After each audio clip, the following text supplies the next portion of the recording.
Okay. And Sir Loki is now playing Dungeons and Dragons as well.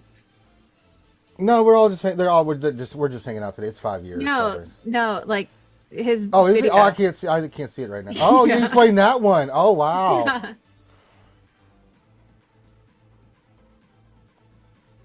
Oh, that's old school. Yeah. Yeah, Shadows over Mystara. It's a good one. That's the old arcade game. All right, we should be good to go.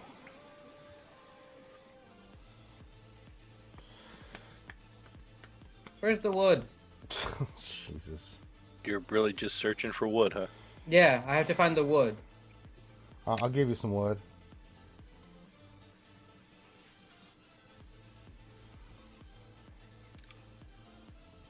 Okay, come on. This could become our incredible side quest for the night. I know. Can Finn find Finding wood? the search for wood. We need Togar to help with that. Well, he Then can you draw can you draw. a picture of wood. I found it. Look at all this wood. I only bring the wood. I don't find the wood. Does the wood find you? Oh boy. How much have I had to drink? But jeez.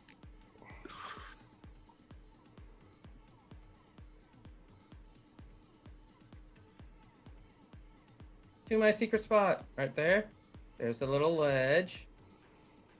And go up here.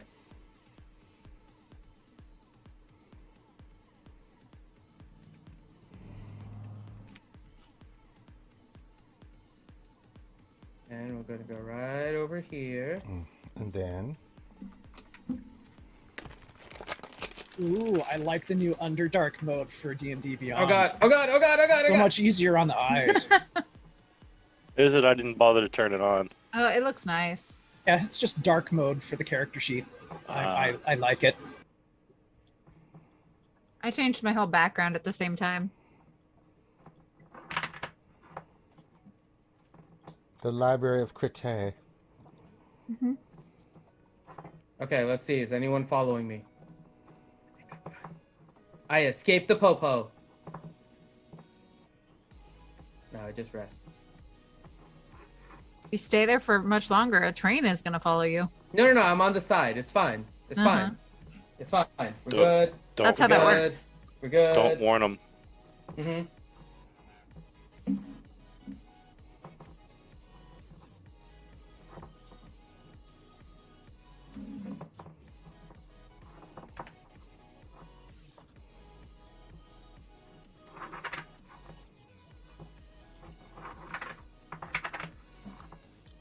Yay! The stars are gone.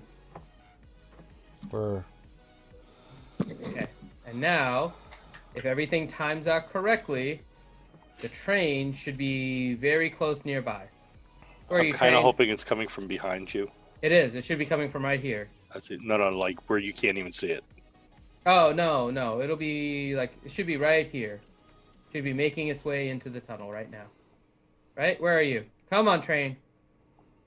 You should be somewhere right around here. Trying to play chicken with it? If I can. If you can stay on the tracks. Where are you, train? You are taking a lot longer than... Oh, there you are. Hi, train.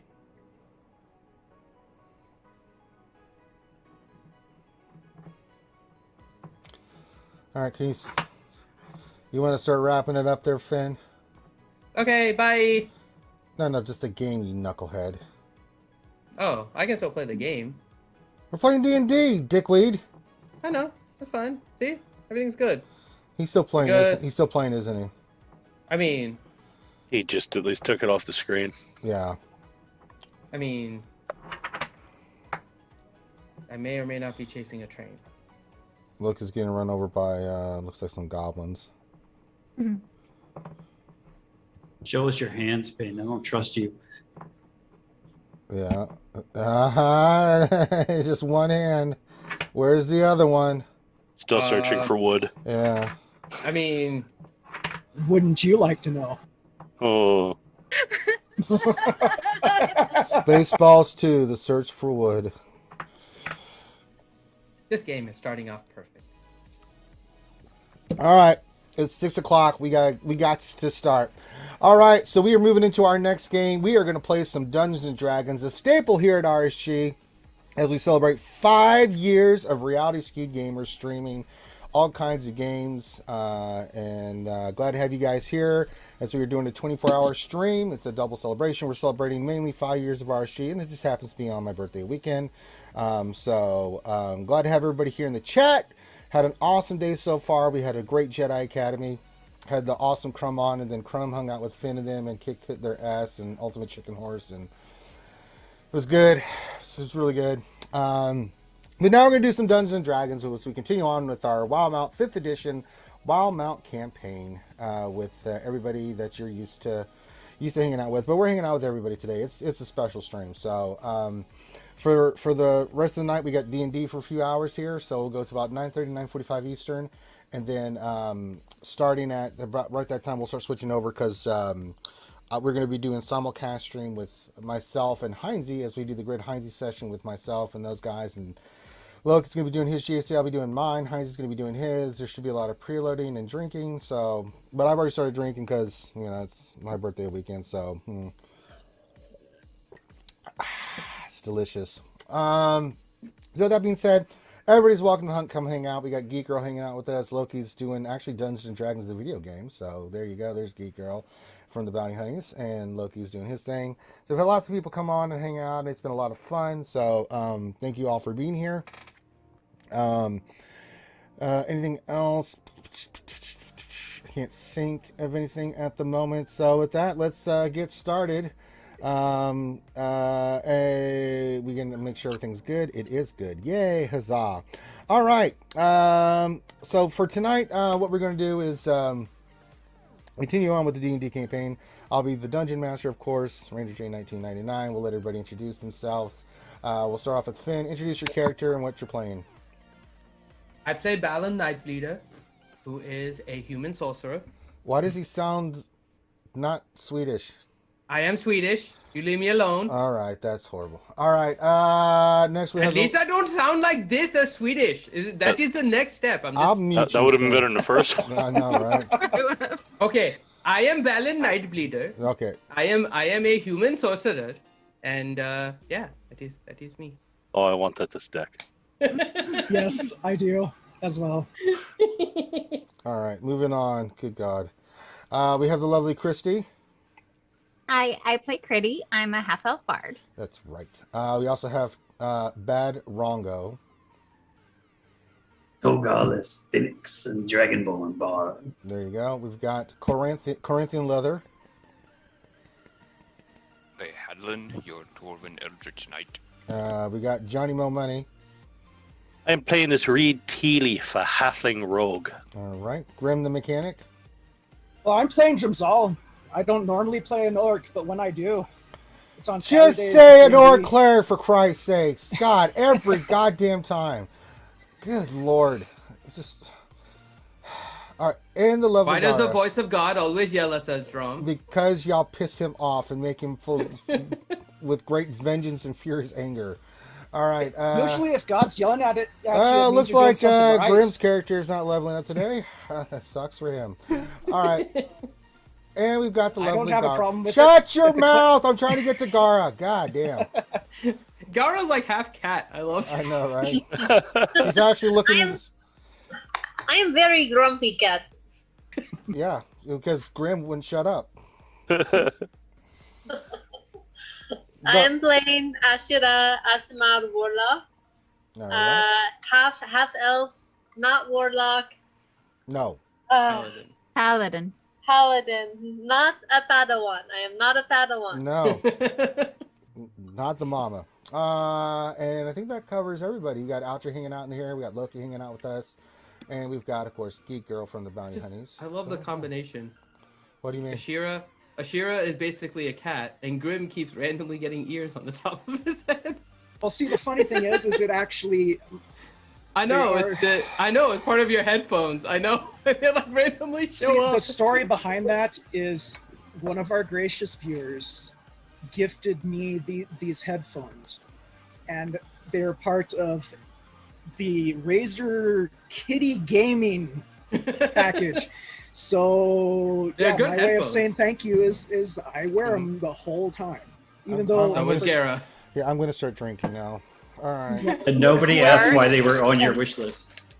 and They're good headphones, actually. yeah. Did you see the rest of the wish whoever list? you were that got them for me, thank you so much. Yeah, I put like man shit on mine, like Transformers Well, and.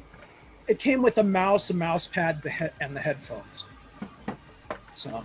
Hey, real men wear cat ears. No, they don't. Yes. No, They I do. agree. no, Just wait no, until I they get don't. just wait until I get the black light hooked up in here. They glow. I'm gonna go get my cat ears in solidarity. Be right back. There's gonna be a lot of death in this campaign tonight, folks. I just want to say for the record, I'm allergic to cats and would never own cat ears. Let's see, Johnny, you will get a bonus roll tonight. So what Zah. we heard is you don't like pussy. That's not the same. Different type. Yeah. Yeah. All right. All right. Where the hell did we leave off? All right. When we last left our band of merry events, see the cat ears look cute on you, Critty. I see that works for me. Grim, not so much. Just He's Finn. just pretty. No, I think you pull them off, Grim. Finn, roll a D100, please. I'm gonna put it into this shit right now. Finn, what's on your face? My glasses and my ears. All right, you rolled a 90. Let's see what permanent psycho babble crap that's about to happen to you. See what's wrong.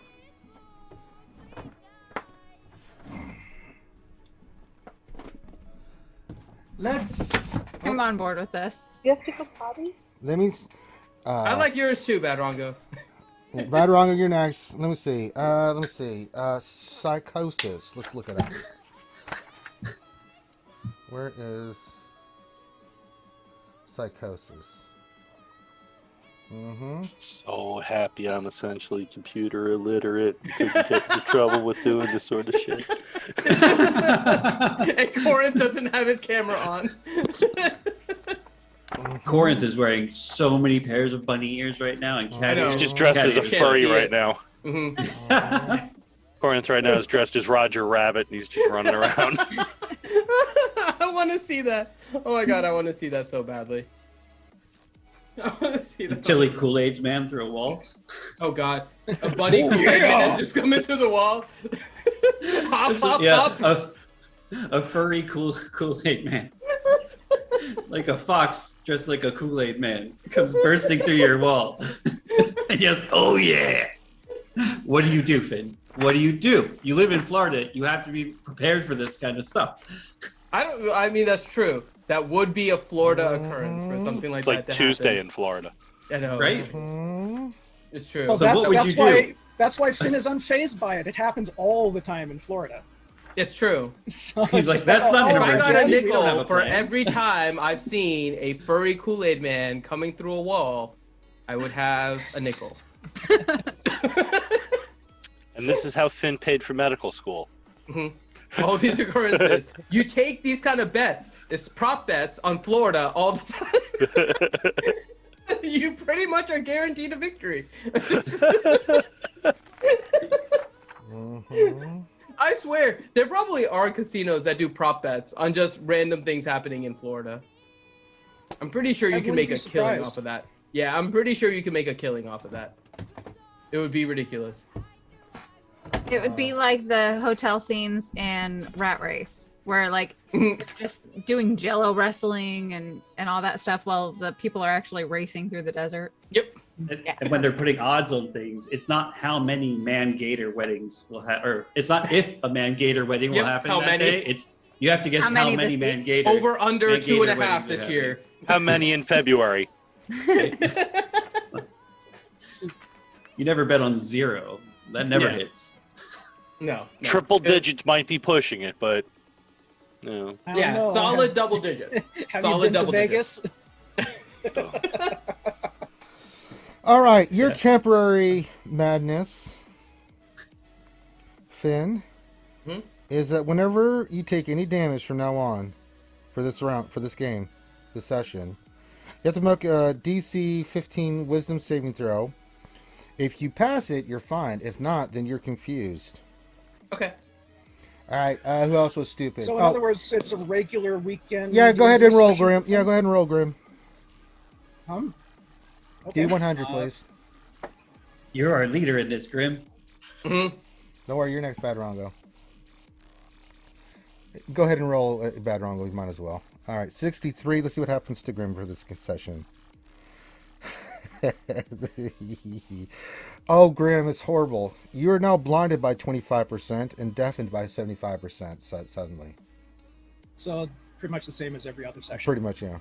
Yeah, That's it's a just good that thing we're now not the first roll traveling is and going to doing be the survival check. rolls anymore. Yep. It's 75% less and no, 25%. That would give me disadvantage on survival. Yeah. Yeah, we're still a day away from the town, though. Bright side, No, you we're hear not a and day see away. less of Togar. Yeah. No, We're we're a not day a day away. away. No, we're not. Not Yeah, anymore. you're We about were a day away. You were a day away. We were a day away. And then Now we're what'd you probably get? a week and a half away. Mm-hmm. Yeah, but you do get to see and hear Togar less, which I think is a plus. Togar rolled a 100. Win-win. Yeah. Minus 69. Yep, you got a 31. So, Togar, you regard something with intense revulsion. Wait, what? I was laughing at my own joke. I couldn't hear you. What you said? One of the party members you are revolting to you. So let's see who it is. Roll me a d8. Only one? Just one. Every time you look at him, you have true revulsion against I them. hope it's me. Oh, I rolled an 8! Yay! Please be yourself. It's gonna be your best roll. I really wish it's himself on a mirror. It's a Shira. Oh, God. How did I know? So there you go. To sleep next Am to I in her, trouble for Ranger. shenanigans No, too? no, your girls automatically do not have to worry about that. Nice. But you know what? I'm an equal opportunity butthole. So go ahead and roll a D100 there, Critty. I did put on some cat ears here. Yeah, I gotta be fair. 93.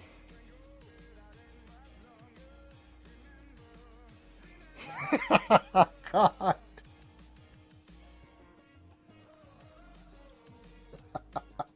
Oh, no. This character loses the ability to speak. Wow. Well, this will be an interesting session. Can we teleport to a major city right now? TLDR, here's our episode. You know, it's like the, you know. What's wrong with Critty? The entire episode is troubleshooting Critty. Yep. Except for Bad Rongo, who can't you're revolted by her. No, he's I'm revolted by revolted Shira. a Shira. Oh, I'm sorry, that's a Shira. Yeah, sorry. So we're all I trying to see help. Critty wounded and hurt, and I'm like, I must save Critty. And then you push away a Shira. I'm gonna cure wounds all over you.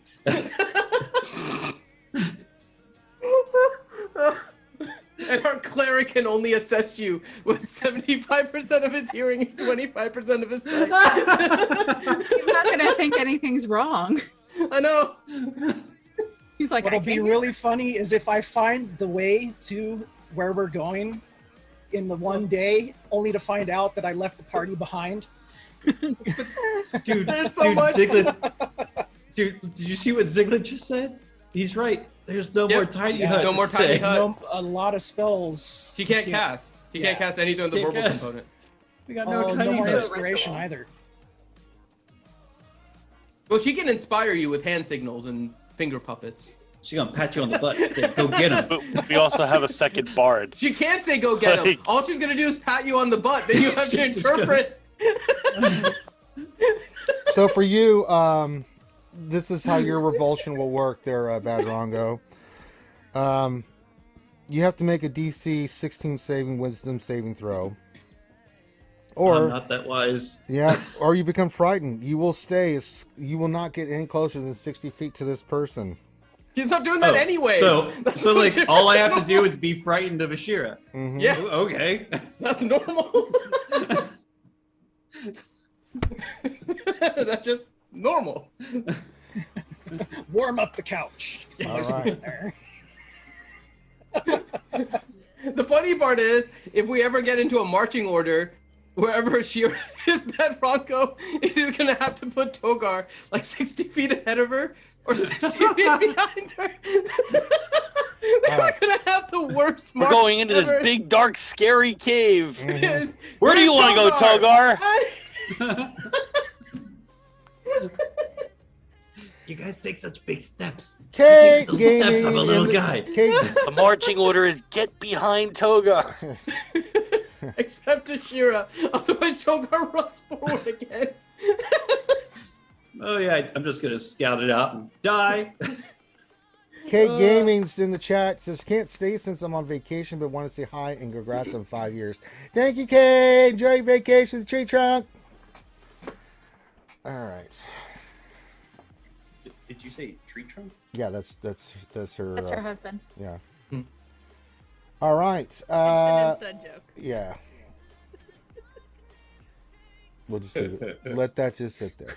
Oh my. Ooh, they're about to do a ghost tour in a little bit. Ooh. I saw that you're doing the Williamsburg one, right, Kate? So you're in Virginia right now. Is that I'm the? jealous. Okay. So I'm gonna do that next time. It's a lot of fun. I've done one very, very similar. Yeah, there's a few over here. There's like a bunch in St. Augustine, which I want to do. They're like pirate ghosts. Yeah, hunts that's one and of the best places to go. Yep. All right. When we last That's left, where I we last get left most our of my band ghosts. of Avengers. They are on their way to Pellbank Village in the Crystal Sands Tundra. They have been attacked along the way with some Yetis and some other things, but for the most part, have done a really good job. They've been surviving well. They're a day away from Pellbank Village, but strangely, they wake up the next morning and find that some of them have strange ailments that they don't know why this occurred to them. Suddenly, it's harder for you to hear Dromzel by a lot, and your vision seems a little blurry the further you look out. You don't know why. What was yours, Finn? Psychosis. Yeah, but if you take it damage, then you get Yeah, if I take confused. damage. Yeah, which means that you could shoot your own party members with fireball. Mm-hmm. Well, Oh, I don't have the thing on Kate, but she did the 666. I'll make sure to get Finn with that here in a little bit. I got it. Yeah, don't worry. We'll scare the shit out of Finn for you. Critty, you can't talk. And then Bad Rongo, you wake up, everything's fine.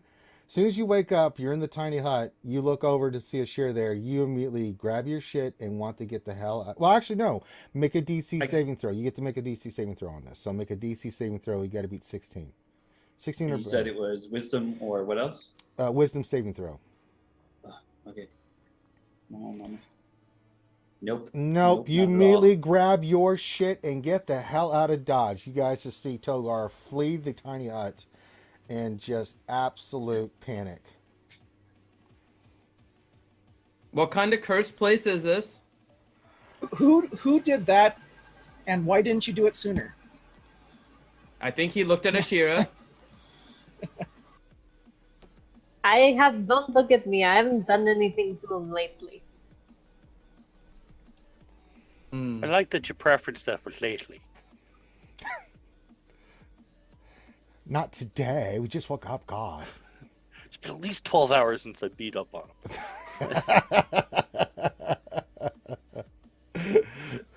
Man, I stabbed him in the foot last night, but he should be upset about that. God. Suck it up. Okay. All right. So these ailments have hit you guys. I'll stand up. Why are you I'll not start saying to anything, stretch. Pretty? Yeah, Kitty's trying to talk, but nothing's coming out.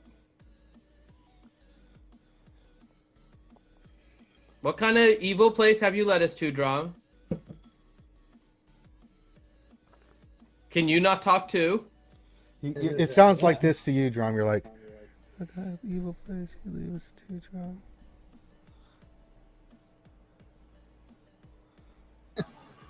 He just shrugs at you. Well, we're kind of screwed.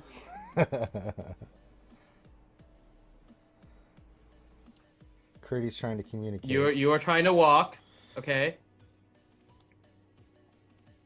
And you want to give me a hug. Okay. I will proceed to give Curdy a hug. Oh, you gave Curdy a hug. No, okay, she says no. Okay. No, okay. She rejects the hug. Now you made Okay. me sad. Okay, we are gonna walk.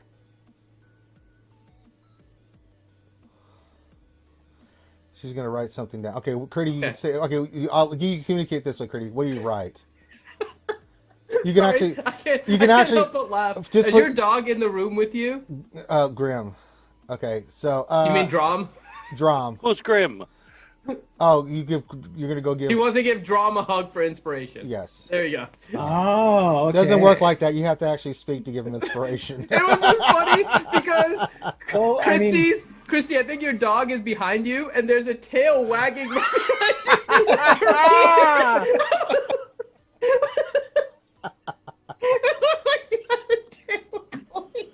Oh God. Aww. aw.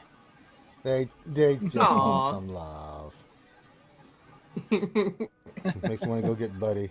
I have to get Treatso to get his monkey ass down here. He'll just want to go back upstairs.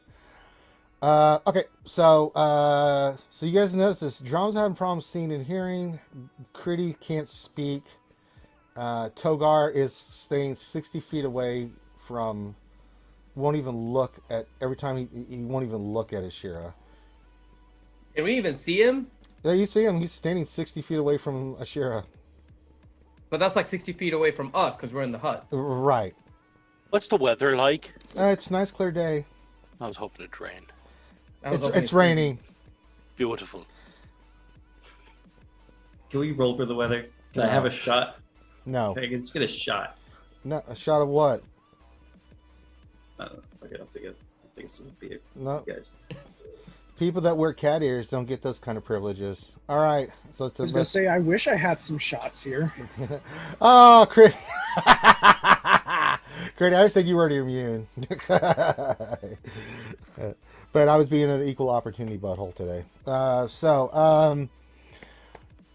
What do you guys do? You guys have these problems. You guys are a day away, apparently, from Pelbang Village, your mission to where you need to be going. I'm good. Go look around. It's hard to see. Get prepared. It's hard to see. About how much longer have we got before the hut comes down?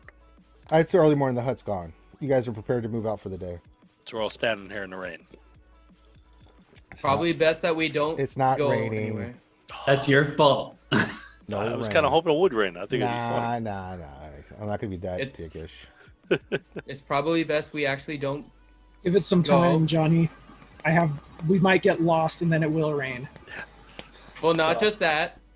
We also have a spellcaster that can't talk. We have our guide that, or something that apparently can't talk either. We have a Togar that's running away. No, Bud Rongo. I mean, sorry. Drom can talk. He just can't. No, hear. he was barely. He was intent. I think he was like not saying anything yet. Oh. As the Yeah. Everything Yeah. you hear right now, it's really hard to hear right now, Drom. Outstanding. So if I they say think maybe it's something- best that we don't go anywhere. May not be a bad idea. I mean, I think also if we go rolling into this town, hi, we're here to help prevent all the murders. This is the guy who can't hear much. This is the guy who's terrified of everything. This is the woman who can't speak. Nice to meet you. I'm 3 feet tall. You know, it's probably not going to Yeah. go over well. No, it is. It is And I'm definitely new in not. town. I agree. We should not go anywhere like this. Well, but there's also a thing. There might be a temple in town that could help get rid of this stuff. So, just But saying. any of you know what you did to cause this? Drom, every time someone speaks to you, roll a D100. If you get 50 or above, you hear them. 50 or below, you don't. You have to say what? Hey, What'd you get? 81. Yeah, you heard him this time. I would say the exact same thing that I said before. There might be a temple in town that could help with whatever is happening to me. Can we check to like? Do we know if there's a temple in Hellbank? The only one who There- knows is Critty. There is. I mean, Pretty. do you I'm know? I'm from Tailbane. Do you know? There's a temple for Moradin and somebody else, I believe. Not Moradin. Didn't But you not say the there was Raven one Queen. for your own god? Yes, there's one for my god and one for the god of the dwarves. Moradin? Yeah. Yeah, Morden. The Murden and Corlon are the two, apparently. But all of the followers of those two deities are the ones not inflicted with anything weird. But could we maybe find safe haven there until whatever this is hopefully passes, or we find a way to cure it? I've never been to them. I don't know. Are members of the Temple of Murden typically friendly to outsiders? They're predominantly dwarves. Hadolin?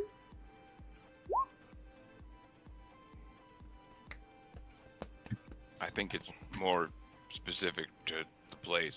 Dwarves will, be dwarves. It's just, what's the city like?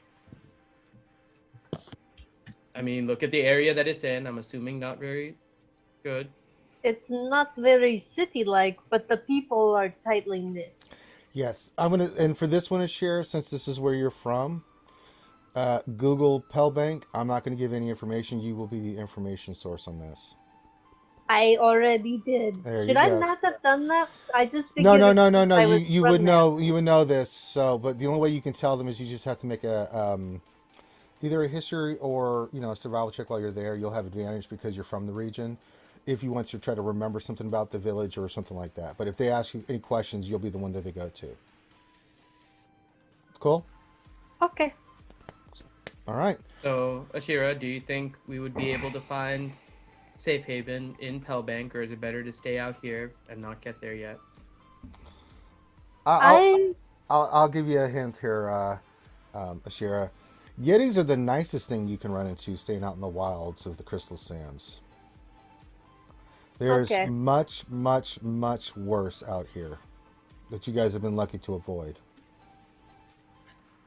Okay. We might strive to keep to ourselves for the first day until everyone kind of gets back to normal, and so we don't seem like a bunch of lunatics. But we should leave. Okay, let us head to Pellbank then, All- and All right. we'll So, let Reed? Ashira do the talking. Reed, since I'm having a hard time seeing and hearing stuff, you're the most perceptive one of us right now, so you mind being my eyes and ears? Yeah, that's not a problem. I can do that. Side note, hopefully getting rid of the disadvantage. No, that's still going to have disadvantage because you still have to make the survival understanding of what your surroundings are. Now, he can look out for traps and stuff for you. That way, perception checks, absolutely. He can investigate, or he'll be your eyes for that in case that's needed. And he can hear too, so you won't have. Reed, you'll be on the lookout, right? So he'll do the survival check and tell you the direction, and you'll follow along with him. But yeah, the survival check is more about understanding the topography, looking at the surroundings, tracks, things of that nature. You still have to be able to figure out the direction you want to go and stuff. You are the human compass. So make a roll, drawn with disadvantage. Oh, this is going to be interesting. Oh boy. 13. Considering how much you are in you actually do okay. Not great. It takes you a little bit longer to get to Pellbank Village. It's more closer to it's late afternoon, early evening, although it is summertime, so the days last a little bit longer. That kind of worked to your advantage in this situation. But yeah, you kind of make it to Pellbank Village. All right, now, is there anything anyone wants to say or do before you actually get into Pellbank Village? What do you want to do, Critty? I can't. You want to talk? That is what we are hoping. We have to figure out a way to cure you of this. Critty, just for this, instead of writing it down because I can't see it, just say what you write down on a piece of paper. If you want to do it. You that did not way. write down anything. No, if you do, just say I write this. Yeah, when you actually want to speak to them, but just read it out like you're reading it out on a piece of paper. So that way they have to read it. Unless you want to use unless you want to use the whiteboard, that could be interesting. Oh, God. What should we be looking for when we go here? I don't think us in separate rooms is the best idea given the limitations of some people. Should we try to stay at one of the temples? That way we can all stay together. That sounds like a good idea. Well, I mean, is there even like, a hotel? But I For don't know an if it'll accommodate all of us in one room. I don't think it's best for us to be separated given the limits of 3 of our members. We also, I don't know what's going on with Togar. He keeps running away from Ashira all the time. Been hanging out like 50 feet behind us the entire march. 60. Well, 50 feet behind us. Ashira, I'm assuming, is somewhere new. So, yeah. Yeah, this thing's 60. Yeah, he wouldn't even look at me. Do you think is there something? Do I have a head throwing out of the side of my neck? Is there something on my back? I do not see anything, but maybe It's it not a just has to- Tuma. I'm assuming it maybe has to do with how scared he is of you, and maybe the fact that he's been blasphemous against Coralon, and maybe was visited by him. Maybe he's just getting shy. That is true. Since when? I don't know. Maybe he likes you. Well, he might have a crush. Think about that. Oh god. Probably just drawing a dirty drawing about you or something. This is just. Can I just getting vomit worse. anytime she tries to speak to me? I know you don't want to think about it. I don't want to know anymore. I agree. Oh, God. Getting into the mind of Togar is not pleasant, so it's best not to think about why he's doing it. Oh, boy. Oh, boy. But he has been. I'm assuming he has been following us 60 Yeah, feet he's behind, just, yeah. I mean, he has been keeping up, so. I Maybe would- maybe somebody should go back and keep an eye on him. I have been turning around and looking. I don't want to get close. I'm afraid of being in another picture. I guess we're all kind of afraid of that. Okay. I like Alright. my picture. What are you talking about? I look good. Oh, my God. Adeline, do you mind going and keeping him company then, just to make sure he's safe? Sure, I'm still really confused what you guys did to piss the gods off again, but yeah, just stop doing it. Maybe this thing would go easier. I didn't do anything. Actually, wait a second. Balloon, did you touch something last night during our shift?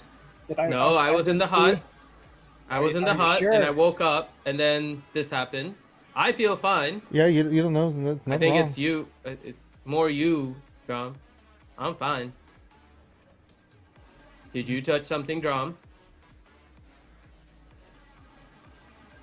Did you touch Togar? Oh wow. Now, if Oh, it's a dude. 50, did I kind of hear it but not hear it? You didn't hear it. What? Not I said, did you touch Togar? Roll again. Okay, no. 57, you did hear it that time. Not any magic around, is there, Balin? I'll do detect magic. It's everywhere. It's brightening. It makes Yeah, your I eyes don't know. bleed. On Last all time of we did us, that or on the hurt. ground, or Everywhere. the whole area is magic. It hurts to look at. This is you wouldn't I'll have done end it quick. You wouldn't have done this because Drum told you about that. You know, when you guys first got to this area, that there is like it's- Now we're closer to Pellbank, so I would have checked again. yeah, it's not as prevalent, but yeah, it's still out there. You know, Okay. It is still magic everywhere. Maybe it's just the effect of traveling on this area. Maybe we just gotta travel past it, and it'll wear off. But we need to go to Pellbank, so we'll go to Pellbank, and hopefully the effects will pass. But Alright. we should probably stay in a temple rather than an inn, simply Well- to allow all of us to stay together. Should we start at Corlon or should we go to Morden? What do you think, Adeline? Well, you're a follower of Coralon, so, yeah.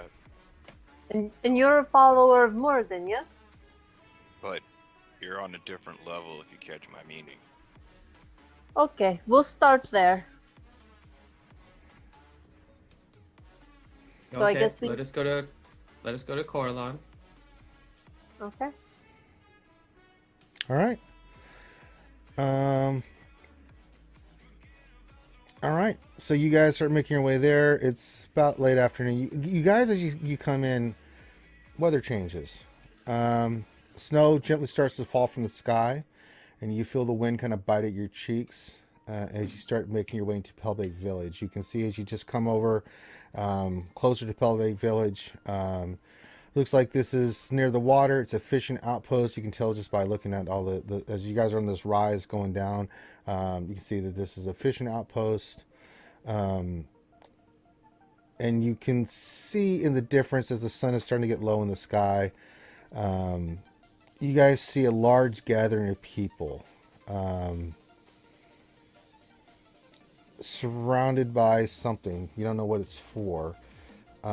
But I need the followers of the Raven Queen to make perception checks with advantage. So just a regular roll for me since I can't see very well. Yeah, that's true. You can't see a damn thing. Well, no, you can do it with disadvantage, yeah.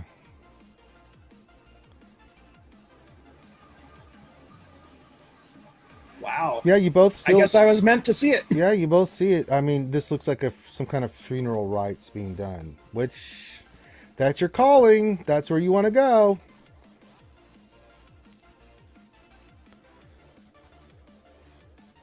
Well, Balloon, should we take care of that? Or do we want to get fixed up first? Hopefully get fixed up first. No, that would not be a part of your mandate. If you see something like this, you are to act as a priest of the Raven Queen. Well, looks like we're going over there then. Sorry, is there anybody else in the area that's performing the rites? You can't tell by going up there. Okay. Give us a minute. We have one thing that we need to take care of here. And I'll be walking with Drum. All right, you guys make your way over. You kind of work your way through the crowd. No one really stops you there. Everyone's just kind of just looking in the center here. It's about, you guess, 75, 100 people. You know that this is just a small percentage of the town there, Ashira. They look in this circle. There's looks like the remains of an old dwarf that is in the. It looks like he's like an ice statue. And you can see the town folk are just all have their head bowed and stuff like that. No one's saying anything, and there's nobody doing the last rites. Is he still in like one piece and ice sculptured? Yeah. Or is he broken? He's in one piece. I'll ask Drum. Hopefully he can hear me. Drum, do you think there's a chance that he's still alive in there?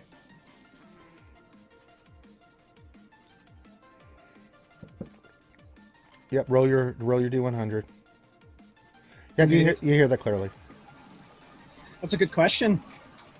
So can I assist him in a medicine check or something to see if he's still potentially Yeah, alive? absolutely. Go for it. I'll let you roll with advantage, Grim, because I only have a 1.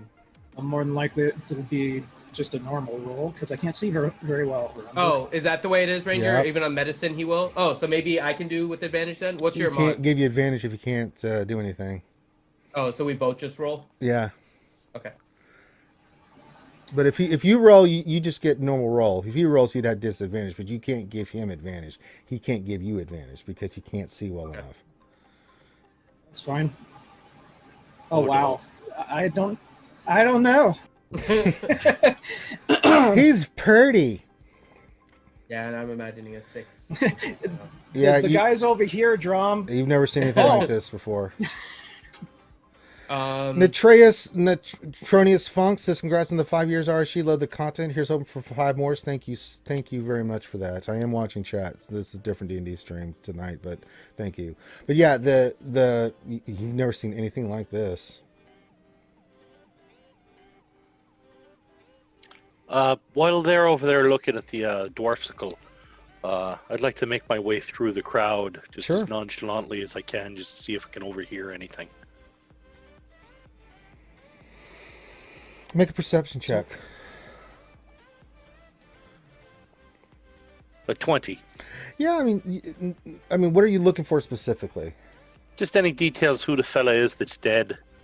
Any word of how he died or what he was doing when he died. I mean, you do hear a name mentioned in sobs and sadness through prayers and stuff like that. You hear the name of Ergun, but that's really all you pick up.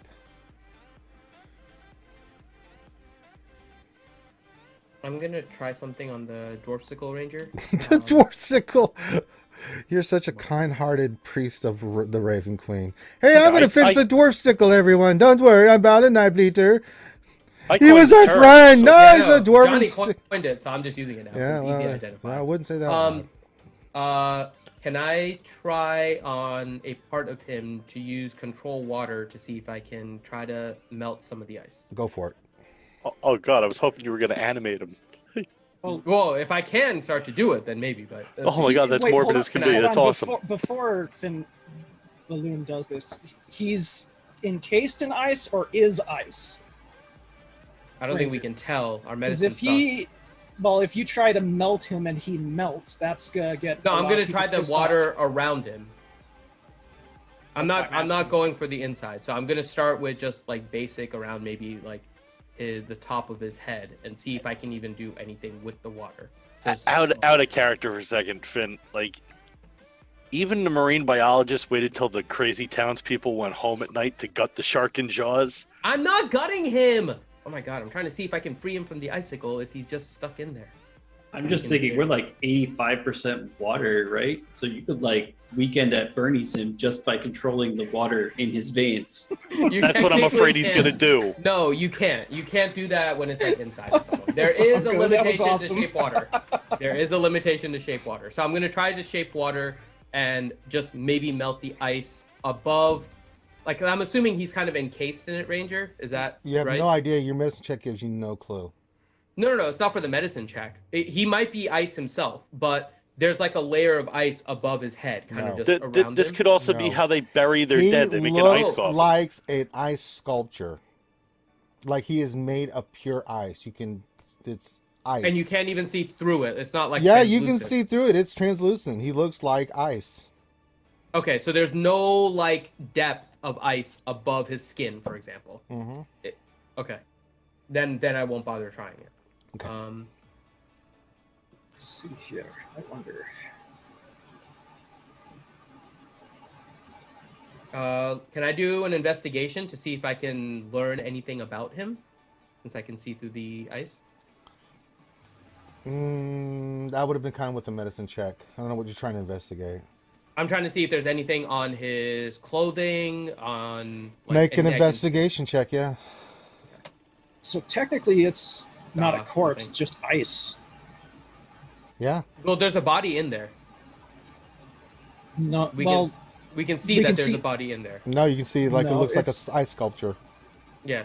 like a block of ice. It's like a block of Oh, ice. so it's not translucent. You can't see through it. You can see through it like you. Have you ever seen like a? I mean, if you look. No, it's- you can see through him. I think what he's Yes. saying is the dude's there like this. but Okay.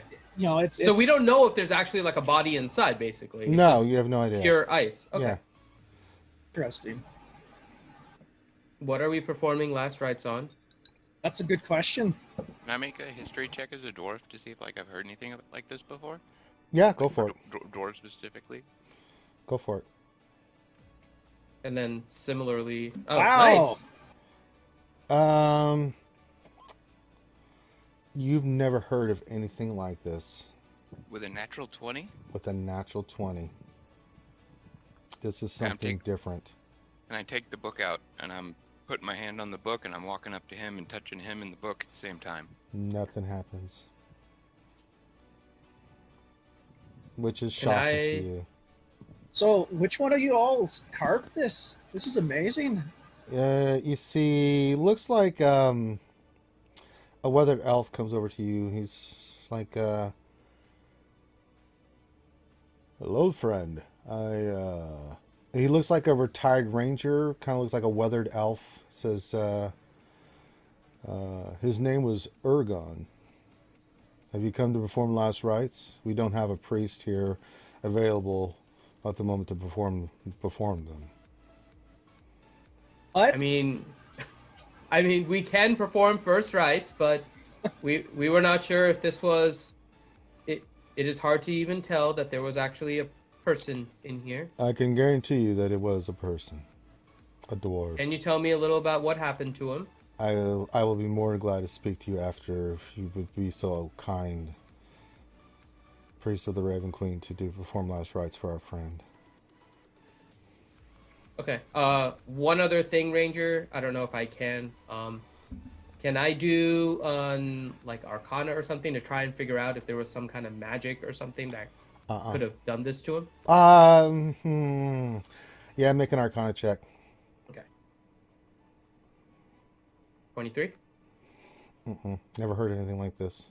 I mean, you've heard of spells, like certain spells that are higher level that can freeze people or do certain things. You've heard of curses, maybe, but you've never heard of turning. Now that you know that this is a dwarf and you're looking at it, it looks like somebody carved him out of a block of ice. Like this is an ice sculpture, but it's not. It was an actual dwarf. Okay.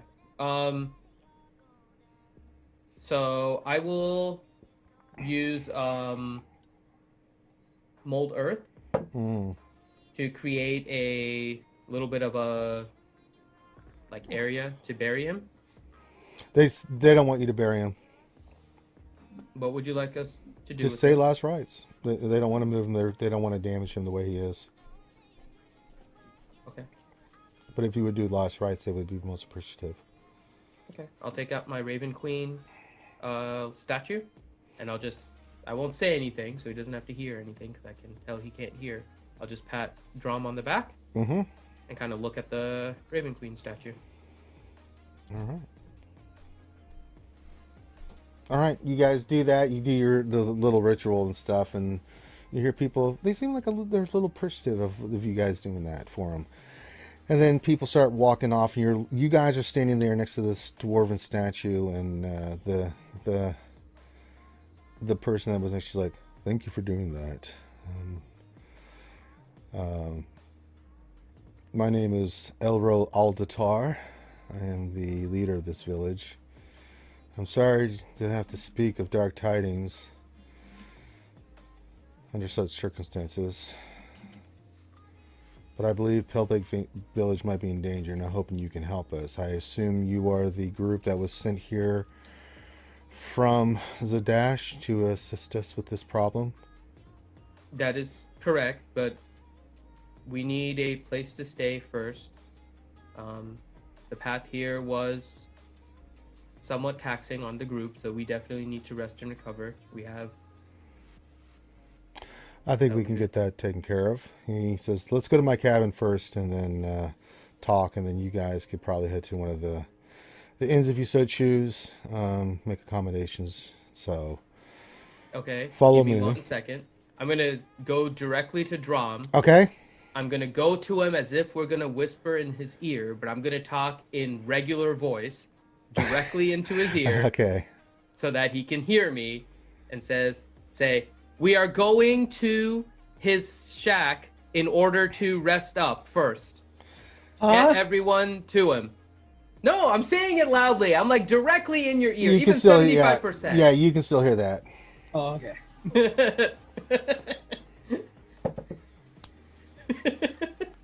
The worst whisper ever. And then I think the dude down the street could hear you. I am actually just talking normal voice, just very close to your ear. Hey. And then I'll kind of look towards where the group was and kind of wait for them to follow. Okay. You guys are taken to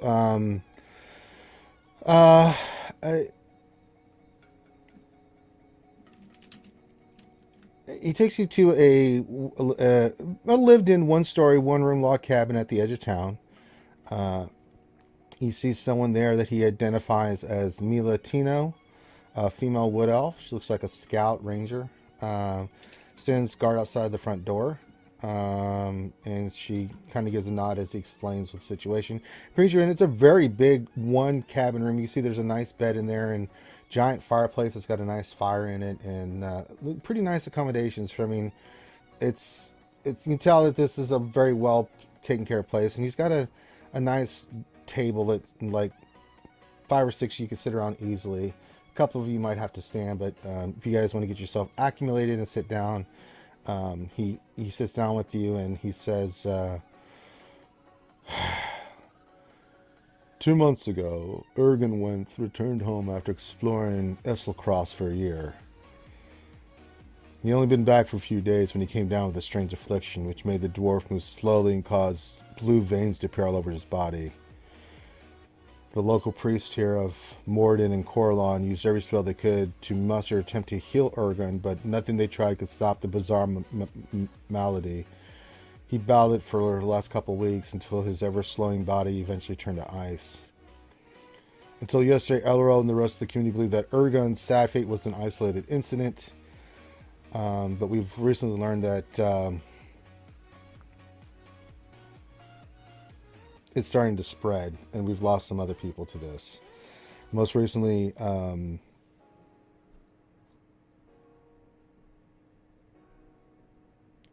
Tulgi Luton, a dwarf trapper, started showing signs of the same illness. So we've kind of isolated these people away from the village for the moment. I tried to do what we could for Tulgi as well, but she will not see anybody, and she's decided that she wants to die in peace. So she is at the outskirts, but those that came in contact, we've already buried a couple of other people. The other ones have been isolated and are looking out for themselves. So bring them supplies at the edge of the village, but we don't know what this is. Why I've requested your aid. I want you to find out what caused these afflictions. I'm worried that it could spread. We've done everything we can. It doesn't seem to have spread any further than the initial contact. I mean, they were kind of isolationists in their sense that they kind of lived on their own, so we were okay with that. I tried to talk to Tulgi, but she won't come near anybody. I mean, we're just not equipped to deal with something like this. But if you can find out what causes, maybe talk to Tulgi in some way. That's why I brought you here. Have you noticed any other kind of afflictions? Just this one. It starts off, people start feeling, I mean, we've got 6 cases, including Tulgi. The other ones are really sick. She's the one that just recently started showing the blue veins. She's the only one that's kind of conscious at the moment. People start getting sick. The blueness in the veins starts showing throughout their body. Then they go unconscious, and then for some, it happens more rapidly. Others, they start turning to literally ice.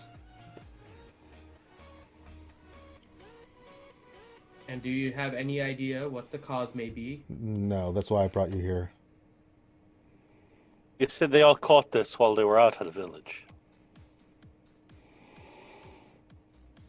Yes. Do you know which direction they were in? Is there a particular You'll area have to they were- talk. I try to get that information. You're going to have to talk to Tulgi. This is the only. She won't talk to me about it. I'm hoping maybe you can convince her. I hope you can, because we can't fight this. All right, where's Tulgi? On the outskirts in her own cabin. It's not that far. On the west side of town, it's easy to get to. He kind of shows you a little map he has and points it to you. You know where this is, Ashura. I'm gonna run over to Critty. Critty, can I check you for blue veins? Okay, I will search Critty for blue veins.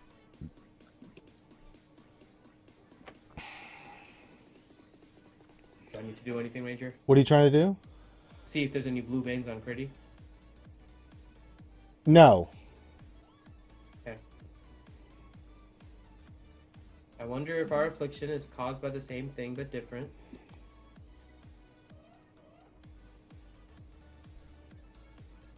Our group as well has been struck by something odd that we're not sure of. I wonder if it has something to do with the region. Our friend here can no longer talk. Our friend over there is losing his hearing. He And says that one. he says too. If you guys want, you can check Ergon's home. I haven't done that as well. We've been busy with other things. You can check. You can either speak to Tulgi or you can go to Ergon, or you can do both. I think maybe it's best we start with Ergon. See if we can find anything in his. How long after Ergon returned to the village did he start showing the signs of it?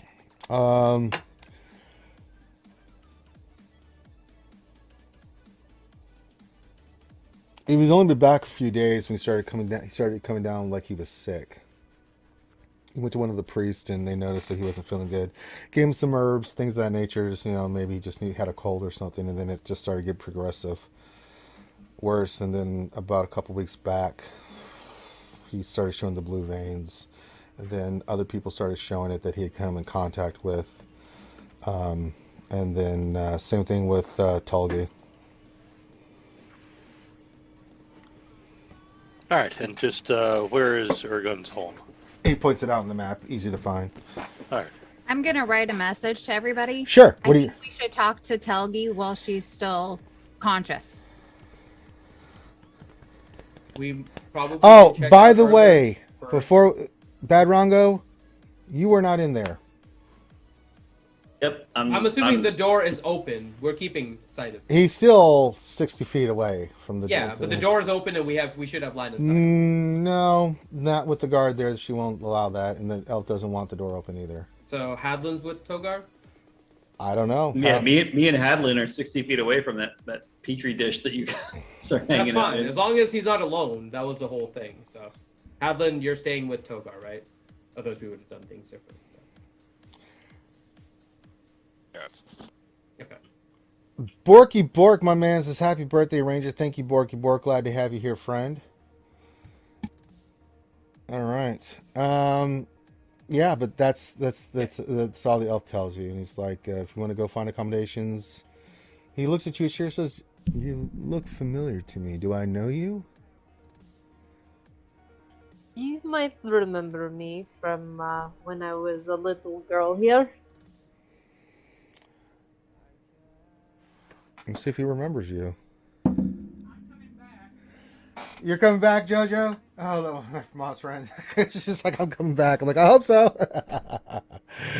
It's like, you look familiar. He probably, because he doesn't remember you, sure, you may have to remind him. He's looking at you, though, like you seem familiar, but he can't quite place you.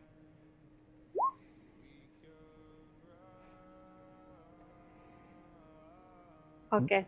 Sorry, I heard the. Yeah. My parents died. Probably now. 18 years ago. I both of them in a troll raid. You look different, Ashira. It's been a journey. It's been quite. I can tell. It does my heart good to see you following in your parents' footsteps in the path of Coraline. They were very good folks. I am sorry for your loss. We thought you had died. I'm shocked that you're standing before me right now. It was because of my parents' sacrifice that I stand here now before you. That makes total logical sense. That's the kind of people they were. Your father was a good friend of mine. And I could say he would be proud to see you right now, as you are, a knight of Coraline. When you get some time, maybe once this dreadful business is over, you can stop by and I'll tell you what I know of him. I would like to hear more stories.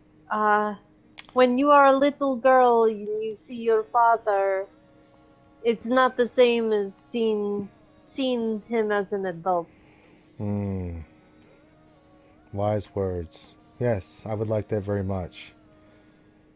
But for another time, let us deal with this, and then we will share. I will share everything I know about your father I would like and your mother. it would be nice to reminisce and share Yes. memories. All right. Leo, do you have some time in the day? I'm at your service. If you need to find out anything or need anything, just come to me for the village. Shouldn't have any problems in the village while you're here. If you do, let me know. But find out what you can. And I wish you Godspeed. May the gods look upon you with their favor. Thank you. No, thank you. All right, you guys are escorted out. And where do you guys want to go next? Pretty. I think maybe it's better to go to Urgon's home. That way we can maybe get some base information first. Because if we ask her some easy stuff, she may not open up to us. Curdy's giving you the bird. No, she's saying Actually, I that think we it would be have- better if we could go hit one of the temples and see if they can fix this stuff. We probably should do that too. Fix what? Drum and Critty and whatever's going on with Togar. What? Yeah, that. This is fairly regular, though. No, Drum is not typically saying what and hard of hearing. Critty can't talk. Critty not talking is definitely a little scary. And I don't know about you, but to be honest, it's pretty weird that, I mean, Hadlin and Togar are hanging out a little too much, if you ask me. Well, Hadlin is watching Togar for us. I don't know if you heard that, Drum. Are you sure about that? Yes, I am sure. Although I do know Hadlin liked the picture that Togar drew, so I don't think that's a negative. Oh, yes, he did. Boy, he did. I mean, but are you okay, Critty, with first trying to see if we can get you and everyone fixed? That way you can at least talk to her too. Okay, we'll try to find a temple of Coralon. You know where this is. It's still standing. Ashira, can you take us to the temple of Coralon? If it's still where it was the last time. Yeah, it's still there. You go into town and you can see most of this. This is a trading town. You can see it's a fishing town. It's a port. This far north, you can see that it's what it appears to be, right? So, but you know exactly where everything is here. You're able to find the Temple of Coralon. It's a modest building. It's got some Art Deco kind of design to it because it's Coralon, and no matter if it's even, it could be in the middle of the Nine Hells and it would still have some kind of Art Deco kind of design to it because that's just the way Coralon is. As much as he is a great warrior and fighter of evil, he's also he's chaos good in the sense. He is Han Solo, you know. He is he's all about art and looking good while you're kicking that ass. So especially for the elves. So you go in there. It's a modest temple, though. You can see that there is a fountain in the center, and you see a few pews. You see the symbol of Coralon on the wall, but this fountain is the main source. You can see that this water's running, which is really strange.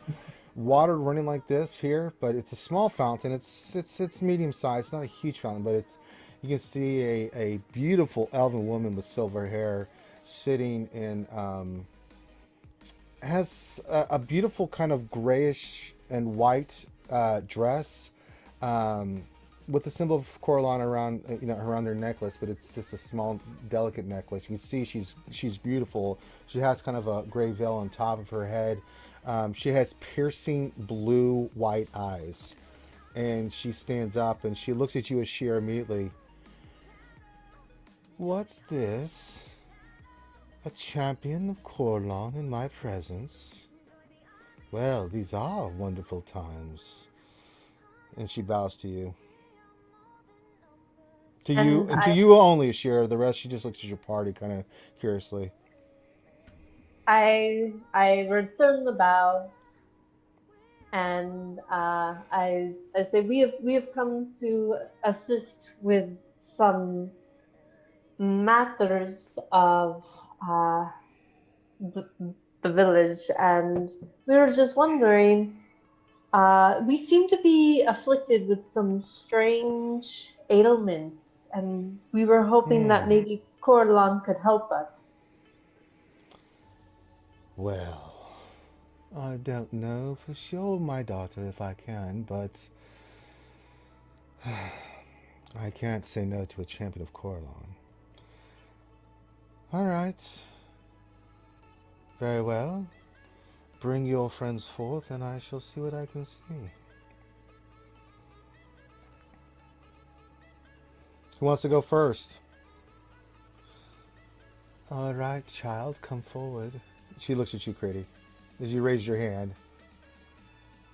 She kind of touches the side of your face, and you feel warm, like very soothing magical energy. She starts chuckling. She's like, and then she kind of looks at the other ones. She can just see her eyes kind of start glowing a little bit. Well, well, well. It seems one of you has angered a god. And she looks at you, Critty. Oh, no, sweetie, it's not you. You weren't the one, unfortunately. She looks at you, Bad Rongo. What did you do to piss off Bahamut? Is she looking at me through like a telescope? You see her looking through you. Her gaze pierces everything 60 feet away. She's looking right at you, and you hear her voice magically in your head.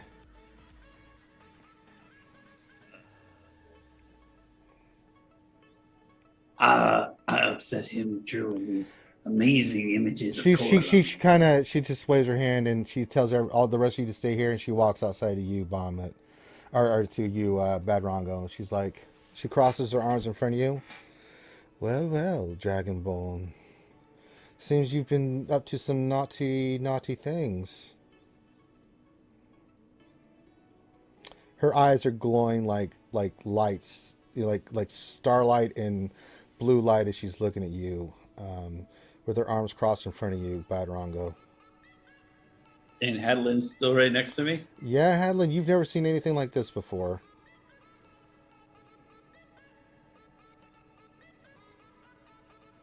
I'm just gonna lean over to Hadlin and be like, I'm not the best at talking to the PRIESTS's. You feel this finger come underneath your chin, and she kind of makes you look directly into her eyes.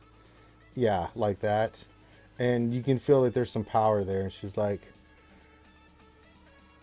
you're a cunning little one, aren't you? Not at the moment, ma'am. Well. If you want your friends to be better, I suggest you pray to Bahamut for his forgiveness. If not, your friends will be afflicted. There's nothing I can do. And then she looks down at you, Hadlin, gives you a respectful nod, and then she walks back in, and then she tells you guys the same things. And she looks at you, she's like, daughter, there's nothing I can do, for this is a curse that is outside my purview. I've told your friend what he must do. It's up to him if he wants to do it or not, but there's nothing I can do for your friends. Well, maybe we can talk him into doing what needs to be done. Well, he has this affliction where you cannot talk to him. I can do something about this. And then you see her hand 60 feet away, Bad Rongo. Make a wisdom saving throw with disadvantage. My wisdom saving throw should be with disadvantage. I am intelligent, not wise. Oh, do I even need to roll lower than that? Okay, let's see if I can roll lower than that. Okay. Suddenly, the revulsion goes away. It's like, that's temporary. So if you need to go talk to him, I would suggest you do it now, because I can't guarantee after an hour that he has the curse of revulsion against you, my child. Anytime he looks at you, he will... This is the result. Your friend, the young, intelligent one, she is afflicted with deafness, or muteness. Sorry. Your other friend, the orc here, is afflicted with slight loss of sight and hearing. And Huh? and your other one, the other follower of the Raven Queen, I suggest he doesn't take any damage of any kind. It could be really bad. She looks at you, Really? Balin. Really bad health. Let's just say, if you guys get into combat with his certain affliction, it could go very badly for you. Oh, like he will turn on the party? Not so much turn on the party, he will be confused and he will not know friend from foe. Okay, that sounds appropriate. No. I'm surprised though because I don't think the Dragonborn had been Oh. really a my God. god, so I liked her reaction to that. That's appropriate.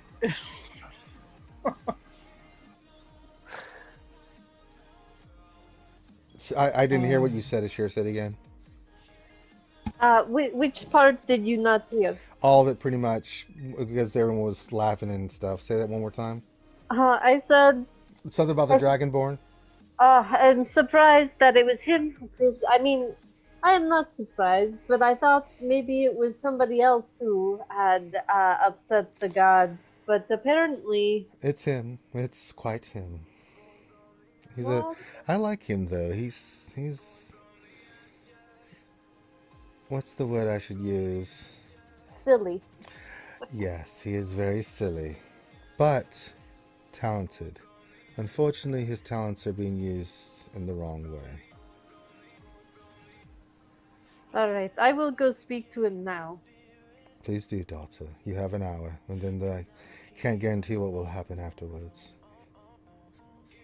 It's the best I can do. I'm sorry. I appreciate all of your efforts. Gods are tricky things. And she grabs your hands and she looks at you. And she looks at you. She's like, "You look familiar to me, daughter."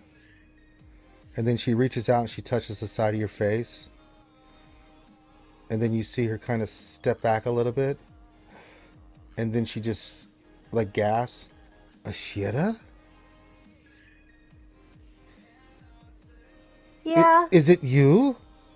it is. It's me. And you start seeing tears start coming into your eyes. You do not remember me, do you? Not strongly, no. And she comes up and she grabs your hands again. It's like, your mother was my sister. You're my aunt? And she just leans in and gives you a hug. And then I hug her back. You can hear her sobbing a little bit. It's like, "Oh, Ashira, I didn't know you were alive. Thank the gods."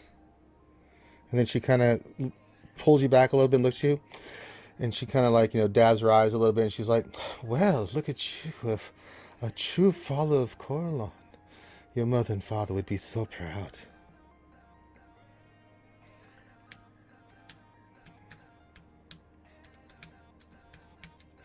But I thought you were dead.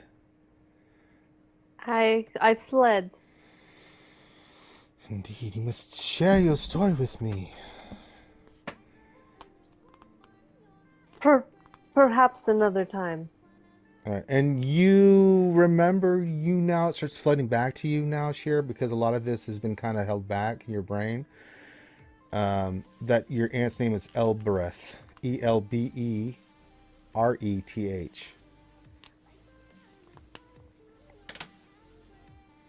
Okay. Thank you. And she just keeps holding your hands like, "It's okay. When you're ready to talk, I will be here." I cannot wait until we have all of these things handled so that Yes. we have time to talk. And then she actually takes her index finger and touches you between the eyes. And she says, "May the blessing of Corlon be with you, my child." And you feel some strange magical energy go through you. You don't know what it is, but it passes through you. And then she lets you go. And then she puts her hands behind her back and she just smiles at you. Thank you. I have a feeling I will need that in the future. She just kind of slyly gives you a wink. I giggle, and then I make my way over to Togar. Yes, Togar, you are not revolted by the sight of Ashira as she comes storming over to you. All But right, I'm going to hold act on, like I'm hold preparing on. that it's going to happen. Hold on, I'm Ashira. just like, I'm ready to puke. Hold I'm ready on, to hold run. on, hold on. Ashira, are you going over there angrily, or are you just going over there sternly? I wouldn't even say sternly, just concerned and beseeching. Okay, this throws you off, Bad Rongo, because she's looking concerned. I'm terrified though. I'm like lactose intolerant, and I just drank a giant milkshake. You did like, not. I am running for a No, tree you to didn't. go run up it, or to hold it, or to be. I'm scared. No. I'm scared like that's gonna happen. Okay. Like I am just like I spent all day getting just utterly revolted and sick by the sight of Ashira, and so I'm ready for that to happen again. Okay, so you look a little pale, is what you're saying when she comes over. Yeah, I'm ready to blow chunks. Okay. Like I think I'm gonna be over. Some reasons you don't feel like maybe you do feel like that, personally, but nothing's happening. So the same sensation you had before it's gone, and you're not feeling the same kind of way you did before. I mean, just the sight of her terrified you. It's gone at the moment. You're still a little in the back of your mind, a little PTSD there, but you're not, you're not overwhelmed like you were before. You can actually stand there, and she comes up to you. Sure, what do you say? I look at him, I say, "You look a little peaked. Are you okay?" This is the first time I've been able to look at you since running out the hut this morning. And I'm concerned, but I seem to not be having my normal reaction of today. I don't know if you bathed or did your hair a different way. Did you bathe? I like how the ranger is upset on my behalf. When in the... Just such a random statement. I'm sorry. Did you bathe on the journey here through the frozen tundra of the Tupelbank village? There's something about her is different than it was this morning. Did you Because she was disgusting this morning. I don't know what happened. God. You seem lovely now, though. Oh my God.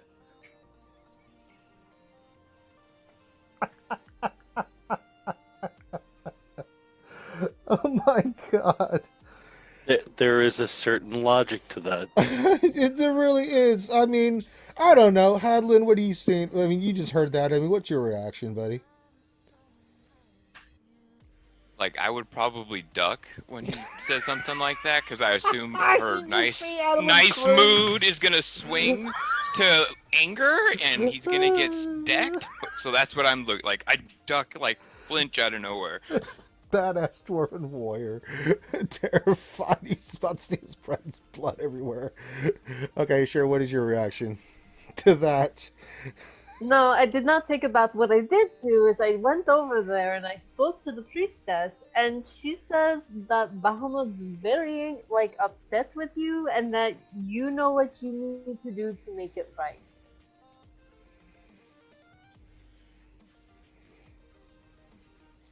How right do I need to make it? As right as you need to make it so that Drum can hear us, Triti can speak, and P.S. If Valum gets hit, he will confuse us for our enemies, and possibly decimate the party. So it's super important that if you could, make peace with whatever is going on. Maybe I should talk to that priestess of Coralon again. Maybe you should, and work out what it is you need to do so that Valum doesn't take the entire party out, because that could be a nightmare.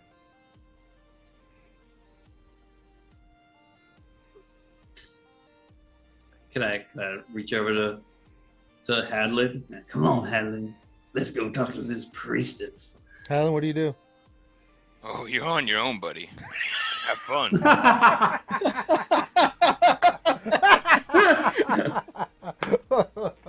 Oh, nice. Well done. Nope, I just lost my winged dwarf. Your winged dwarf. All right, so the rest of the party kind of goes outside the temple. The priest is just sitting there again by the fountain, looking in it.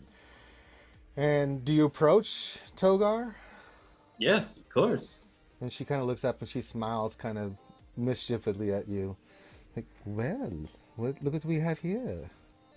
How can I be assistant, son of Bahamut? Can you tell me what Bahamut said?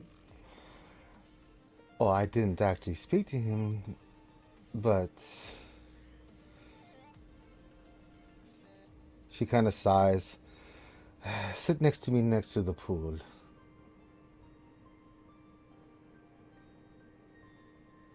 Do you sit down?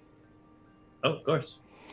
She Say looks. all of a sudden Togar became Coralon's pool boy. Oh, yeah. I'm in. Yeah. She's like, I would right like. now. It's like I would like you to rub the lotion onto my skin now. No. Down, take it down. Yeah, it took a turn. Is she secretly Or my else it stepmom? gets the posing. Yeah. She's like, all right. Have you had a recent, I don't know, experience with Bahamut? Not since the first time, and you're the first person to bring it up since then. She looks at you, and her eyes are these white blue, mainly blue, but there's white like starlight in her eyes. It's uncanny, dude. It kind of throws you off a little bit. She kind of hums like, yes, the first time you met him, what did he tell you? That I may have been leaning a bit too into the sensual layer of the arts. What? Speak plainly, my son. I may have been a little on the smutty side. Ah, that's why I felt the mischievousness of you. And knowing Bahamut as I do, I would say whatever you are doing, stop doing it.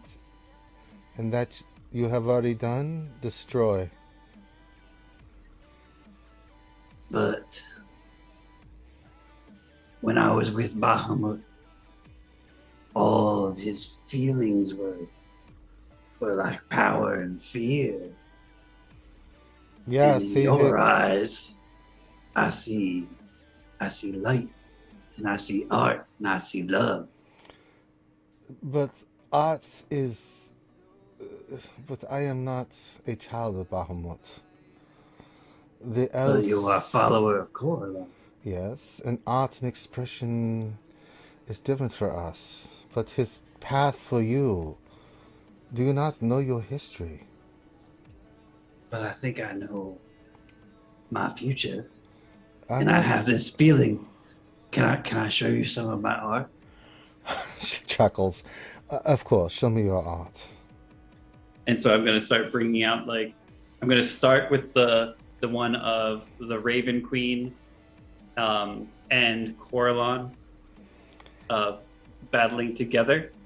Yeah, Like where that's not the how Raven she Queen got interprets her it. powers? Yeah, as soon as she sees that, she says, may I see that? Can I hold That it? was not dirty. That was not dirty at all. Yeah, she grabs it and then it lights on fire and she looks at you and her eyes start glowing blue. Oh yes, I'm now very interested in the rest of your artwork. Can you please show it to me? And you see like her eyes are glowing bluer and bluer and bluer. But what about all of the ones that Critty edited? She edited them for me, and I haven't been able to So, fix them yet. The ones, she even laughs at the one that I think they had a penis in it or something. She actually laughs at that one. But the ones that show Coralon, like the one that was really sexual, Coralon, burns. That was the one with Dromzel. Yeah, that burns. That one Okay. burns. And she doesn't like the That other one's- one either. 100% fine. 100% burned the Dromzo one. Way inappropriate. But all the other ones, either they were too shitty for you to be able to understand what they were, because I had some bad rolls, or they were like epic, like, you know, like Sistine Chapel level I don't know, images the of one with Coralon, Reed celebrating Coralon. Hey, Geek Girl, I just That's noticed in the chat, provocative. Geek Girl, would you like to play a character or something and have fun messing with these guys? Sure, why not? Okay. I've literally only played D&D once. Okay, so so I don't will really we- know what I'm doing. That's okay. All you have to do is all you do is role playing. It's like improv. So when I get to the end, I'll have you be like, I'll let you be the innkeeper, and I'll let you kind of say what you want to say. Cool. I don't know. Believe it or not, I had none of this scripted before tonight. Yeah, no, it's all off the books. So when we get there, you can be yourself, or you can create a voice, and you can be whatever race you want, or anything like that. Okay. Cool. All right, we'll have some fun with that. Loki, do you want to get on this? I know you're over there kicking the shit out of that D&D game. No, I'm good, thanks. Okay, I figured. Yeah, I just watched he beat the Displacer Beast He here. kicked the shit out of that There we thing. go. I'm like, God damn, Loki's not dicking around. Love this game, man. I That know. game is so much fun. But she's like, for me, she actually looks at your arts like, this is very good. I think the problem, I think, what Bahamut is trying to say is that there's more to you than this. This art, although I love it, is not truly what you were capable of doing. This is So not. at that point, I'm going to bring out my book. She's like, And I'm gonna grab my oh. pen. She just like looks at you like, what are you doing? I've never been so inspired to draw the most You are not beautiful going to. picture. You are not going to draw me. You are not going to write anything. Not you, Coralon and Bahamut. No, I will launch you to another dimension. So how do I celebrate Bahamut? You. If it's not through the arts, what do you want me to do? What is? But Bahamut cares for the. So, all right.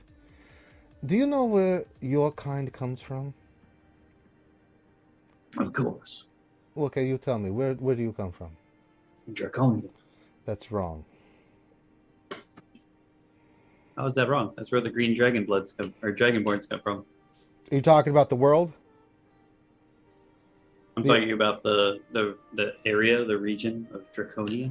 So, okay, off book. So the Dragonborn in the time of troubles, what happened with D&D is what they did is they were actually from another plane of existence, the elemental planes, where the dragons enslaved them all.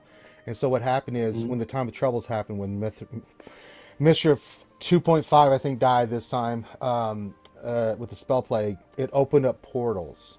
So this world, Faerun, other worlds, Dragonborn came through. So that's how there came in. But the Dragonborn, two things about them. One, they were slaves and they tried to rise up many times and lost. But this time they won because they were able to get help from other worlds and they were able to defeat the chromatic dragons. You really hate chromatic dragons.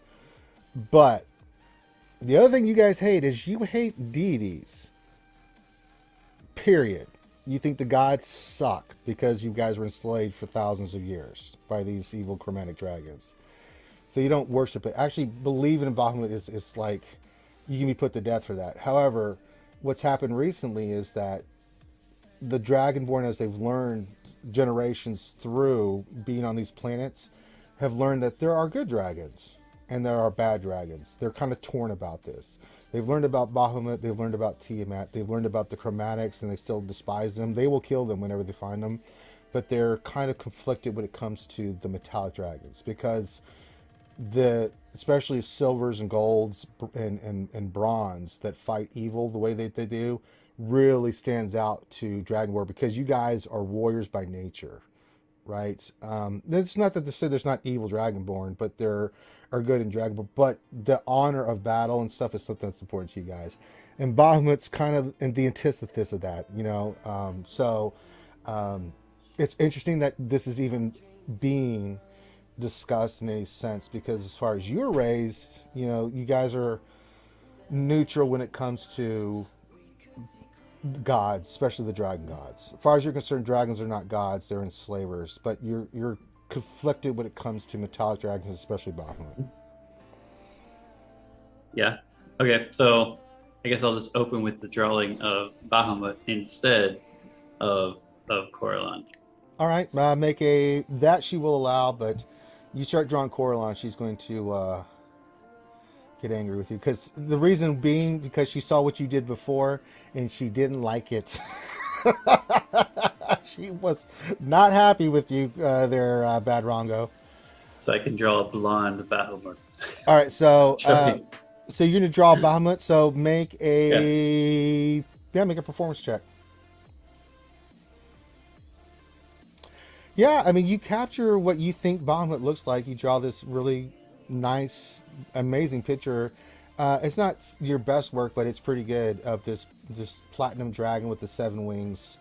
You know, on top of this giant mountain looking down, you know, over the other metallic dragons that are bound before him, right? With the kind of the back, you know, because he's kind of associated with the wind and the future and stuff like that. That's kind of his purview. You know, it's pretty good. And she's like, that is better. So at that point, can I take like a few steps within 60 feet of Ashira? Yeah, you have no problem. I see her. What's up? Yeah, you have no problem seeing Ashira. There's no revulsion right now. Still no revulsion? No. Not at all? No, not the roll or anything. All right. I'm going to start drawing myself into the image with Bahamut. Okay. Still looking over at Shira, looking over at the priestess, seeing if the priestess is approving still, seeing if I'm getting sick from looking at Ashira. Nope. I'm still okay? Yeah, make a performance check again, with this time with advantage.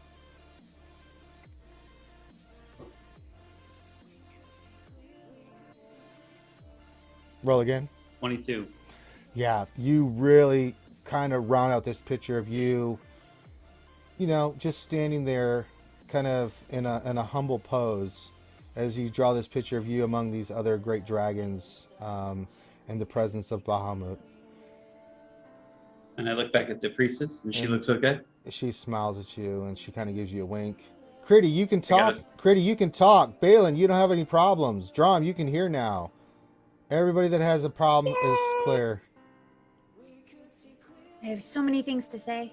I'm going to go run up and give Ashira a great big hug. Well, Ashira, you see, here comes Togar running at you with his pencil.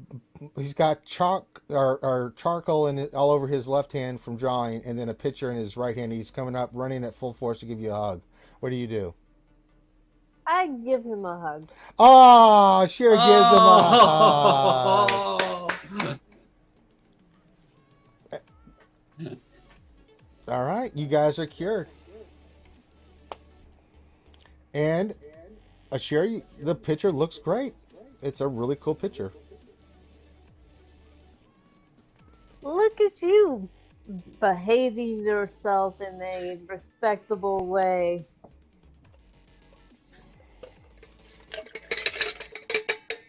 I just couldn't handle not being next to you.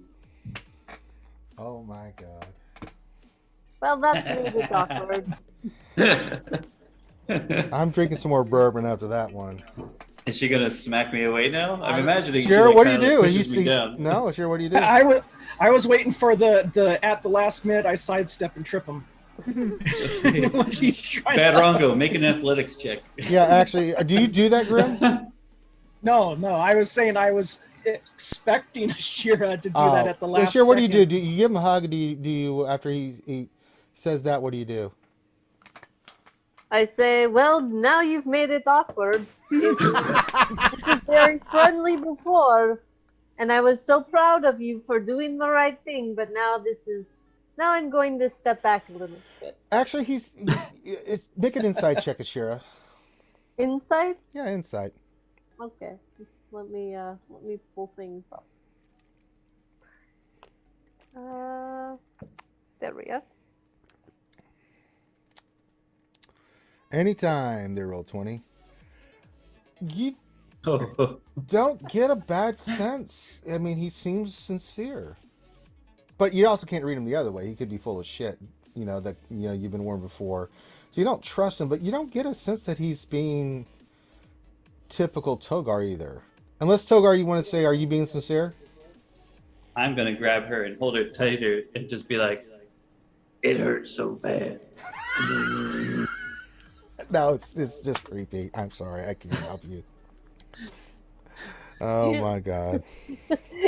You don't understand. This was never not going to be uncomfortable. God. And if it was uncomfortable, he was going to make it uncomfortable.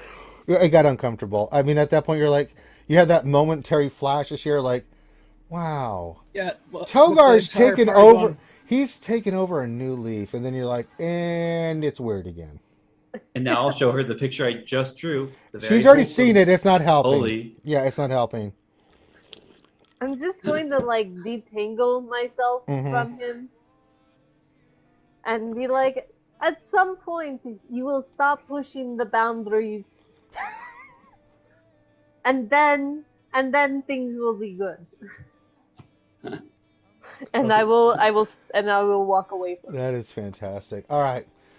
You guys have now cured Critty. You can talk. I can talk. Yeah. So. Okay, so I have thoughts. All right, go ahead, Critty. I know this. What I was trying to say, Bellin, is that we should talk to the only person who can possibly talk to us, even if we don't know all the questions to ask, because nobody else can talk to us. And if we go to just a house and look around, we're going to waste time because us, we always waste time. And then she's going to fall into a coma and we're not going to have a chance to talk to her. It might be worthwhile though to see if he has a journal that gives us some basic information so we can actually ask. Reed is pretty good at finding. Can we use maybe perhaps an avatar so that we don't have to directly interact with him because he might be contagious? That is the other issue. What if we just split up? I mean, I could go to the dead guy's house. Yeah, we just go in there with a 10-foot Togar. A 10-foot Togar. He's very short. Togarian. You are the tallest member of our party. I don't think it's a bad idea, Reed, if we A split 10-foot up. Togar? No, not the 10-foot Togar. That was... I mean, that is also not a terrible idea. Yeah, it's not But it bad. depends on the application of it. I mean, That is true. That could anger a much larger god. That may not work out well either. I'm just thinking of God knows what else he would do while he was walking around that big. Oh god, can you imagine the size of the paintings that he will draw at 10 feet tall? It'd be kind of humorous. It would be like entire canvas art. But the thing is, you have to make sure that his pencil doesn't grow with it, so that it's just got My a little tiny God. child's pencil. That would be Right, pretty awesome. Can we do that? Can we get a 10-foot Togar with a regular pencil? How are you going to make a 10-foot Togar? Well, somebody's got to have it enlarge or reduce, right? I don't know, shape water. Shape Expand water. every water inside of it. I want Togar. him 10 feet tall, not bloated. He would explode. That would be bad. But no, I don't think it's a bad idea, Reed, that maybe we split up. Some of us Summon can some go Oompa and walk. Loompas to roll them out. What do you get when Togar gets a spell right on his ass and he starts to fell? I think Ashira may be the best one to talk to Togi because she's at least familiar with this area. Actually, Ashira, you could talk to her because paladins have kind of certain immunities from diseases and stuff. Okay. All right. Yes, I would be happy to go speak with him. I'll go with you because I'm very friendly. Pretty, that would not be a good idea, you think, because diseases are scary. But I'm a half elf too. Then go You're for not a it. paladin. Critty, you may do whatever you like. If you go, Critty, just make sure you keep a distance from her. We don't know what the range of whatever it is that she has. All right, so who's going to go where? I will go with Reed, I guess, to check the house. Okay. I'll go to Dwarfsicle's house. All right, you're going to the Dwarfsicle house with Valen. Everyone else is going to go see the dwarf. Let's go talk to the dwarf first. Is that how everyone's splitting? Yeah, Just curious. Yeah. Well, I want to take a look at the dwarf because we might, who knows, maybe a closer look, we might be able to stop it before it happens. Okay. The alive dwarf or the dwarf house? The alive one. Okay. Okay, so it looks like just me and Reed are going to the house. All right. So we'll go to Tulgi's house first. So you guys start approaching Tulgi's cabin, and you see a snow-covered cabin. Looks peaceful and quiet from the outside. Its windows are shuttered, and a steady stream of smoke piping out the chimney indicates a roaring fire within. You can see that this is a one-story, one-room log cabin, just like the elf had. You can see that the roof of the cabin is about 12 feet high.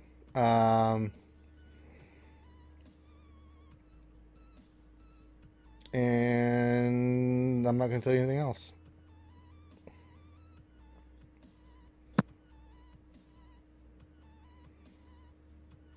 Ashira, do you want to knock on the door maybe?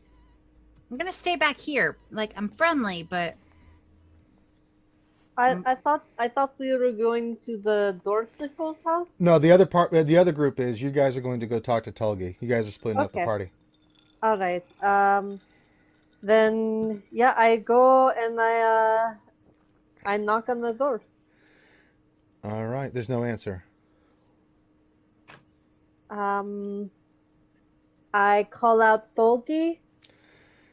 You hear a faint voice. Hi, what do you want? We need to chat about the progression of your illness. I told everybody already I don't need any help. Can you let me die in peace? What's wrong with you daft people? I would love to let you die in peace, but first we have to make sure other people also don't die. Make a persuasion check with... Oh. Yeah. Okay. First.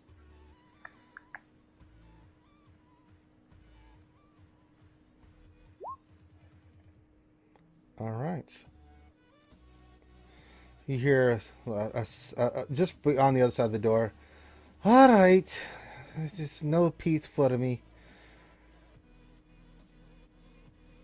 You hear the door starting to click and unlock. And then she opens the door.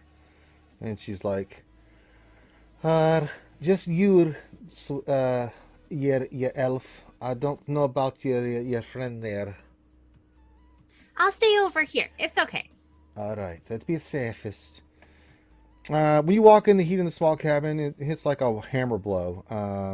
You can see inside a chair as you walk in, a table set with neatly stacked dishes, tools, and utensils stand at the center of the room. You can kind of get a smell of simmering soup, which looks to be coming from a pot hanging inside the roaring fireplace. You can also see that there's another fire that burns in an iron brazier at the opposite end of the room, and filling the cabin with kind of a smoky haze. But it's a nice smell, right? You know, that nice firewood smell and stuff like that. And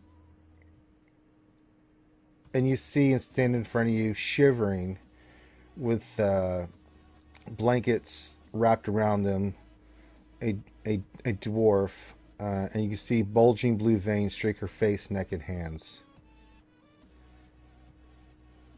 Okay. Can I You also see in the room, I'm sorry, two giant wolves asleep in front of the fire. Okay. All right. And you can see that she kind of goes over at the table and she looks at you. It's like, all right. What do you want to know? How did you end up getting sick? She says, well, I came to this village a few years back from Shady Creek Run with my sister, Hulil. We both worked for the Utlot family. We've done a couple of things. We were sent here to the village to keep an eye on treasure coming back from Elsel Cross with the intent of stealing them. When such artifacts came through the soil smeltment, there are often universal goods that treasure hunters like myself are trying to keep from the Uthton or the Dwaldelian Empire. Who has got me on speaker? I can hear myself speaking. Ranger, you pulled off the Scottish accent so well, I couldn't understand a word you just said. I know. I also struggled to I understand. know. You pulled it off real well there, Ranger. When Urgath returned to Pellbach village with treasures from Isla-Cross, Tilgis I saw me chance. I waited for Oregon to sell his finds to the Pelxcarosses and stole them all. I gave most of the relics to Hull, but kept one for myself, an ornate dagger. She shows you the dagger. You can see...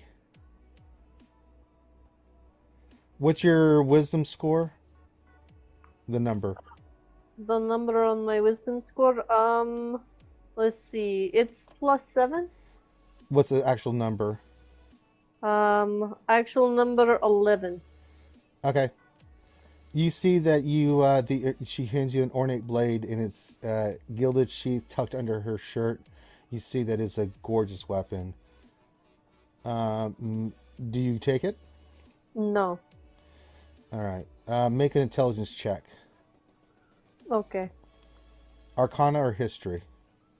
Arcana or history? Let's do... It doesn't matter.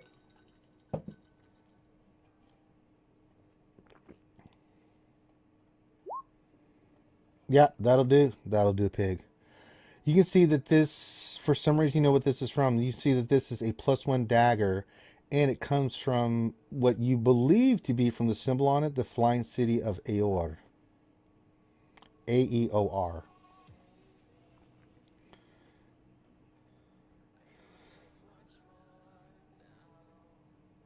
So she tells her story in that she says her sister has the other items in the north side of the village known as Croaker Cave. She says she was the one that searched Ergen's cabin. She went to his cabin, I'm sorry, and that she was convinced that the dead dwarf must have had some magic or secret stored away there that could help her, but she didn't find anything when she looked. And that's her story. If you don't want to ask any questions, you can. She starts coughing too.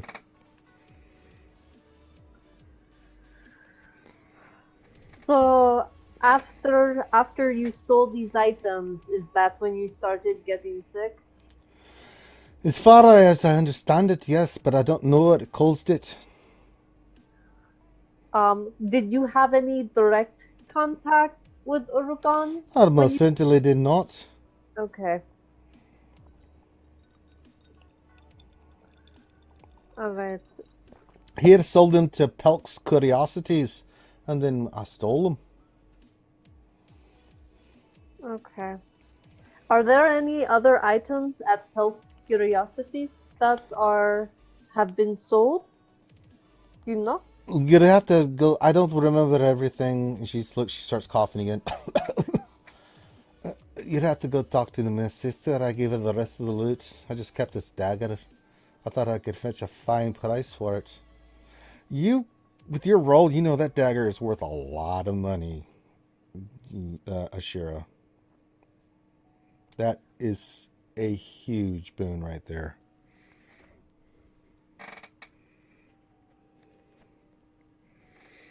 You can take the dagger. I don't know what caused it. I don't know if it was the dagger I took or anything else. I haven't seen my sister because I've been keeping myself in isolation. As you can see, I'm dying.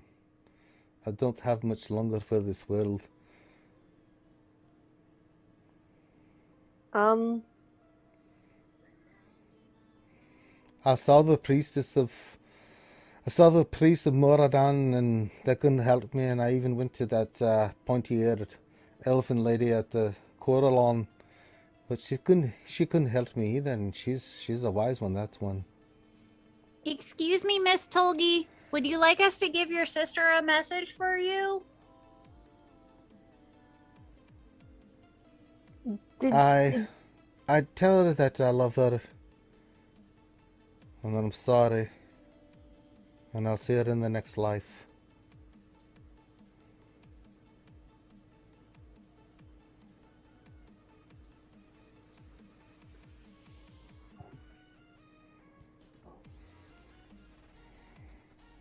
Okay.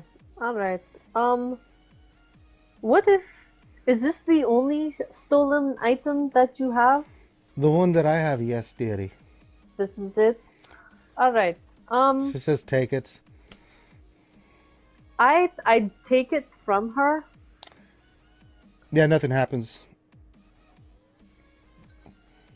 Like nothing will happen, or nothing currently is happening. Nothing's happening. Yeah, you just take it. You don't know what it is. You can tell that it is some kind of magic. You can sense it, but nothing nefarious or anything like that. That's right, Lucky. You kicked the shit out of that red dragon.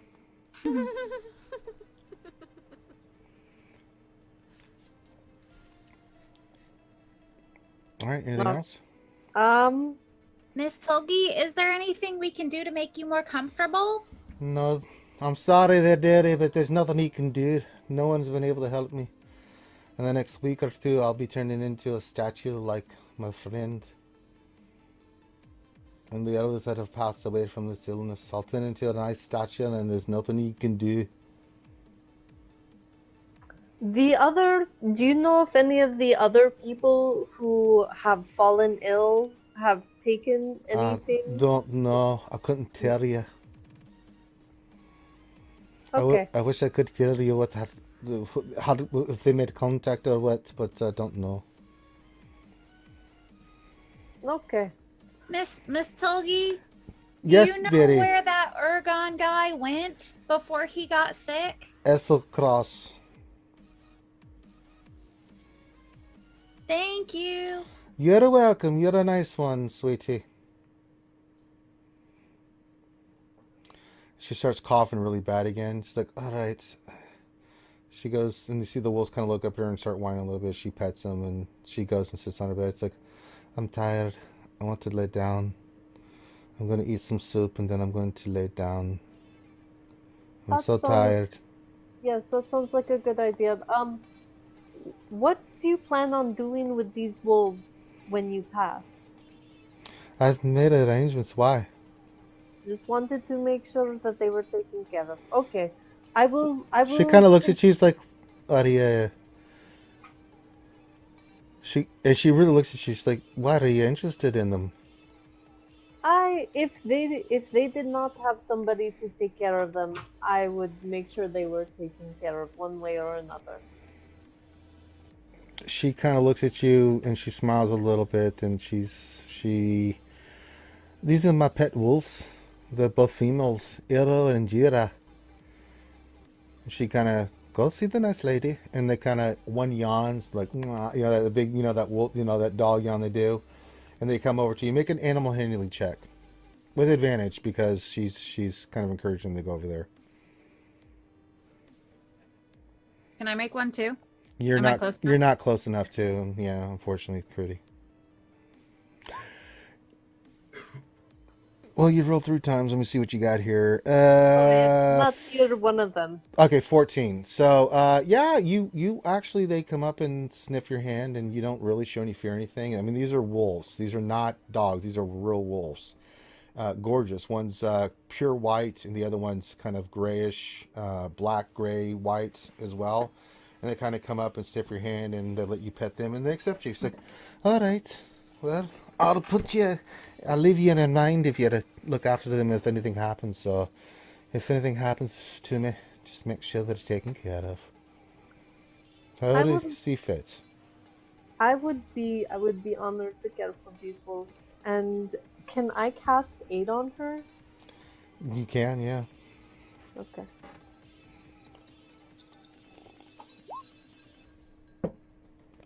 She see you kind of just smile a little bit. Thank you for that. Although temporary, I appreciate it. And then she lays down. Okay, and at this point, I get up and I walk out. Yeah, the wolves go back over by her bed and near the fire and just kind of lay down. All right, so remember the 2 key points from this, just want to tell you, is Pelk's Curiosities.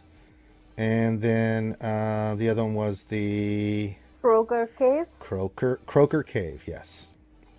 Okay. All right, the other group. You guys make your way over to Uragon's cabin. You can see that he lived. Let's see. You see that you guys approach. There's a one-story, one-room log cabin at the edge of town. It's unguarded at the moment. Do you guys go inside? I'll try to peek through the windows first. You see that there's, when you look in, you see that this is a very cramped, dark cabin. Could have been cozy at one time if its owner was alive. You see an unmade bed stands near a cold fireplace. You see some, it's hard to see, the glass is kind of dark and murky, Balin. You see something, kind of a head of some sort with gray horns, kind of hangs over the fireplace. It's hard to see anything else unless you go in there. I'll go over to the door. Before I do, I'll dig through my pack.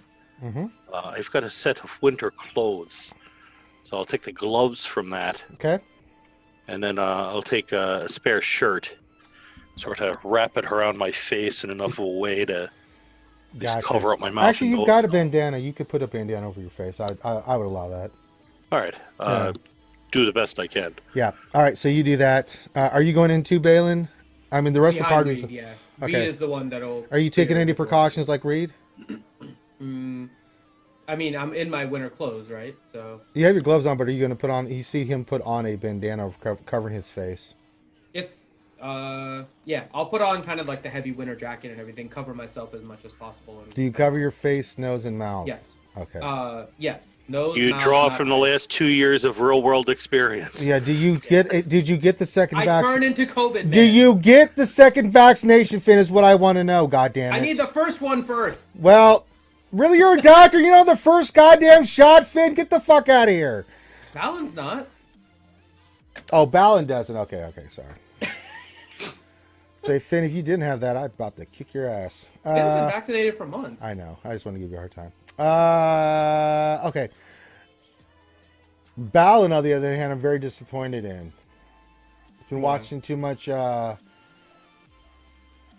would be the equivalent in favor or this world? You've been getting scrolls from Fox Hunter News.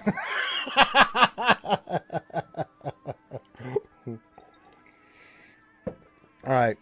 As you get inside, on the inside of the room, you see a small table strewn with dirty dishes. Obviously, it smells a little rank in here.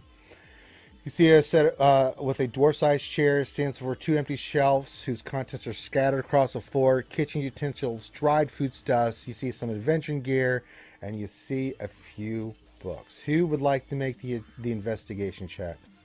I'll assist Reed. I'll make them.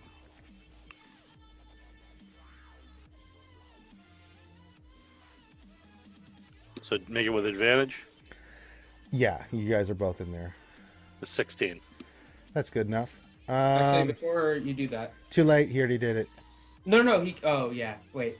Hold on. Too late. Oh, yeah. No, never mind. I can't do anything. You can't do anything. Okay. He made. I can't do anything anyways. It's fine. Yeah. You're the best around. Not gonna keep me down. All right. It's the Dash News. Yeah, there you go, Critty.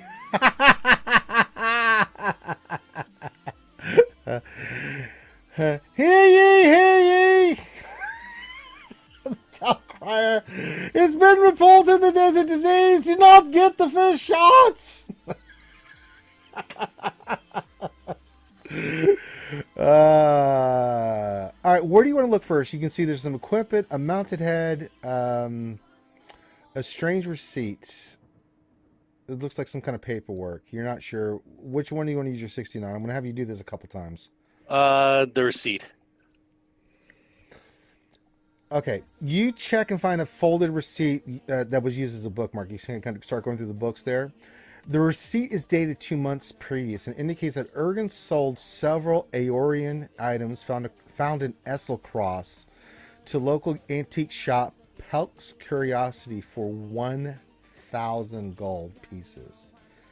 The items are listed as a dagger, a scroll, a jade statuette, a quiver of 20 arrows, a silver ring set with jasper and 2 blue glass vials. I'm going to send this to you that you can share with the party because you're the one that did this read. So give me a second. Okay. Yeah, I was just trying to irately scribble it all down. No, I'm going to send this to you. I'm sorry. I should have said that. I should have said that beforehand. My apologies. No problem. Let's see. Johnny Mofraki. There he is. You got it? Yep. Okay. So, search number 1. Do you want to look at anything else? Equipment or the head? Look at the head. All right, Balin still helping with it? He said head. Yeah. Yeah, go ahead. We should Yeah, check go ahead. Maybe we should check the bed. Maybe there's a journal or something. He said. Well, there's only the 3 things that the bed, nothing. The overall investigation check didn't really. These are the 3 things that you kind of zone in on. Okay. I'm going to look at the adventure gear next. All right, go ahead and do that. So it's a 22. You see that there's an equipment that consists of a silvered maul, a suit of splint armor size for a dwarf, bulky fur-lined clothing size for a dwarf, a grappling hook, and a hooded lantern. I'll send this to you as well. Thank you.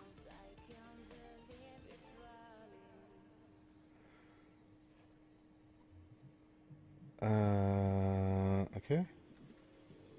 You wanna check the head? Yeah. I'll check the head next. Same thing, still with advantage. Yep, still a system. 28. Sorry, Helenix just sent me my birthday card. It's a picture of me fishing with Helenix, and it says, searching for hookers and blow since July 2016. Nicely done. That's so funny. It's such good peeps. It's so good, man. Here, let me see if I can take an image of this. I'll put this in the D&G chat. Hold on. I can't. You can't copy images. Really? I can't even save the damn thing. I blame Finn. Finn, you suck. Hmm? All right. Did you want to check the head? Yeah, rolled All a right. 28. No. You need to make a nature check on this. Ooh. With I was really happy with hold that on. investment. What is yours? No advantage, but you get advantage because I'm going to give you advantage on this. So make a nature check. Can I do one too, or is it just Johnny? No, just him because he's the one really doing the investigating. You're just kind of there, kind of looking generally around, but you're assisting him, Finn, right? All right, so I have advantage on it. You have advantage on it. 23. Nice. You recognize this I immediately as you get closer to it. It's hard to see because it's a little bit darker now, but you get closer and you're like, oh, you found a Yeti. The head of a Yeti. You know what those are. I've seen a few of them before. Unfortunately, way too Did we recently. really just complete what we came here to do before we even got here? That'd be hilarious. How much bigger is Johnny than the head of a Yeti? It's not much bigger, right? No, the head's the size of Johnny. Yeah, his character is about the,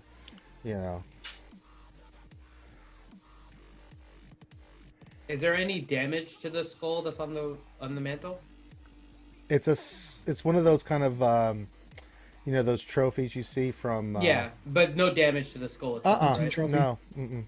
He apparently did not use the same technique you did. It's a refined technique, and I'll climb up and I'll sort of sit on the back of the head. I'll reenact the end of the never-ending story, and I'll climb back down. The never-ending story. La la la la la la la la la la. I'll see if I can chase Balin into a dumpster somewhere. Reed will find the giant head above the fireplace. All right. And now I really want to go watch Stranger Things. I know. All right. So you guys, it's getting late. You guys all meet up. You've all done your investigations. So you guys head to the inn. And let's see what's here. I'll tell you what. Actually, before we go to the inn, Reed, do you want to go over to Help's Curiosities? It is getting late. Maybe it's open. Do we even know where it is? We can ask around. Maybe we can see if this stuff is there, so we can maybe take a look at it to see if there's anything special about it. That may not be a bad idea, but maybe we should find the others first. See if they heard anything, because I What mean, time of if day is it? Ranger, what time of day is it right It's now? getting late. It's dark now. We may not have time today if we don't go now. You have to. You probably don't think it'd be open at this hour. Oh, it's already, think it's already closed? Okay. Yeah. Then never mind. Then we can go back. we ever figure out where we're going to meet the others? You guys, can look- we'll just say you guys had you were gonna come back to the main elf's place, just as a The Corlon, Corlon Temple. Figure we can just head back to the Corlon Temple. Yeah. You have any alcohol on you? No, I don't typically keep that on me. Nobody really has alcohol at this point. Togar does. Yeah, No, he's Togar's- out. No, I have an empty bottle of brandy. Oh, you pour that all out. Okay. I'll No, he Or kind of somewhere. drank it Yeah. along the way. Yeah. I'll take the ratty-looking blankets off the bed. I'll throw that silver maul, the grappling hook, the hooded lantern, Yeah, you get all that. and the armor. Sure. I'll throw that into the blanket, tied up, dump it into the bag of holding. Oh, there This you way, go. I'm never touching it, just in case it's got to be disinfected. Got the. Well, cookies. remember last time somebody tried to use a towel over something and touched it? Well, that's a long time ago in a galaxy far, far away. That was the first time Finn touched something. Mm-hmm. It wouldn't be the last either. All right, you guys meet up, and you do know that there's only one really good, decent inn here. Ashira. It's not going to hardly be listed, but it's the old-fashioned seal bar. An inn. Seal like a animal seal or like a seal. SEAL. Okay, like a seal on a Yes. Okay. As opposed to the new and modern seal. Yes, not seal kiss from a rose. I've been. Or I was even kissed just thinking like by a seal rose, hipster. The grain I've. No, that's not that seal. I was thinking like a seal on a bottle. No, or like it's a. seal that It's would you use- see when you get there. It's a big old fat, kind of obnoxious looking seal on the wooden plank that identifies the old fashioned seal bar and inn. I wonder if It they have smells the same seafood. way. You could assume it's like a bottle seal, spelled the same way. And then you see a man and They're just doing the fat seal. you see a just as gorgeous black man in black armor singing, "I've been kissed by a rose." No, it's Now throw him a silver. he throws it back at you like cheapskate. I do an investigation looking for Mariah. You find Batman and Robin sitting there. Damn it. All Oh, right. Helen, you it should, says, you should try to gank the utility belt. Helenex, you doing it? I just want to say this out, but he sent me the card. It's fantastic. Thank you, Helenex. 200 biddies from Helenex. He says, "Happy birthday, Ranger, and happy anniversary to the RSG Gamers." Thank you very much. Glad to have you here, my friend. So you guys walk in. It's a lively place. Lots of people are drinking. Lots of elves, dwarves, humans. All after a hard day's work, they're really having a good old time. A little bit crowded. You guys are able to find a place, and you see Geek Girl, who's got the character. She is the owner of this establishment. Geek Girl, you see this party of miscreants walk in, and you go up to them to take their order. What do you say to them, Geek Girl? If you want to do a voice, you can do a voice. If not, you can just be yourself. I want to do a voice, but I suck at them. No, go for it. It doesn't. Have you been listening Yeah, have to you us been for this listening to past everybody couple of else? hours? Particularly me. Just listen. There's been 18 different attempts at a Scottish accent tonight. None of us have hit it yet. And all of them have been from me. Oh, besides Ranger. Go for No, it. you did a really good job because, like I said, we couldn't understand. I think what you mine said, is the so- closest. To Scottish? No, not even remotely, Finn. Shame on you. I don't know. I think mine is pretty close. How's your There's Morgan Indians- Freeman, Geek Girl? Can you do Morgan Freeman? Yeah, now, a little bit off. Not gonna lie. My friend Andy Dufresne and his friends walked into the bar. What are you having? Yes! That's fantastic! Keep that going. Did we walk into a Waffle House or a bar? Any house specials? Well, we got soup and heads of Yeti. What are you having? I'd like some soup and a lemonade, please. What is a head of Yeti? It is like Huggus, except A Yeti? loosen it. I'll have two heads of Yeti and a pot of tea. Isn't the head of... We just saw a head of Yeti, Reed. That thing is about the size of you. Yeah, your point. You're going to be eating 2 times your weight in Yeti. I missed like 6 meals today. I think we're going to end up with a 6-foot Reed instead of a 10-foot Togar at the end of this. The cabezas de Yeti, are they spicy? Well, they can be, but mostly they're just fatter. I'll take 2 spicy cabezas de Yeti and a shot of dwarven ale, please. There's no dwarven ale. There's no lemonade. It's just ale and water. You can't do tea. That's it. That's all I you will got. Geek take girl. a soup and a spicy Yeti head and some There's water. no spicy Yeti head there, geek girl. You don't have that kind of stuff. I'll take a water, and I'm gonna cast prestidigitation so it at least smells like lemons. Still tastes like water though, Gritty. That's okay. It smells like lemons, and That's that's the right. important part. Continue, geek girl. Okay, try not to die. No, it's okay. Trust me, we're all dying. It's okay. We're all dead on the inside already. Just like that head of Yeti. Also dead on the inside. It's dead on the outside too. Hi, chef. I got 2 wet whistles and 6 slabs of beef. Get on it. I'm gutting it for you. Don't be yelling at me, you wench.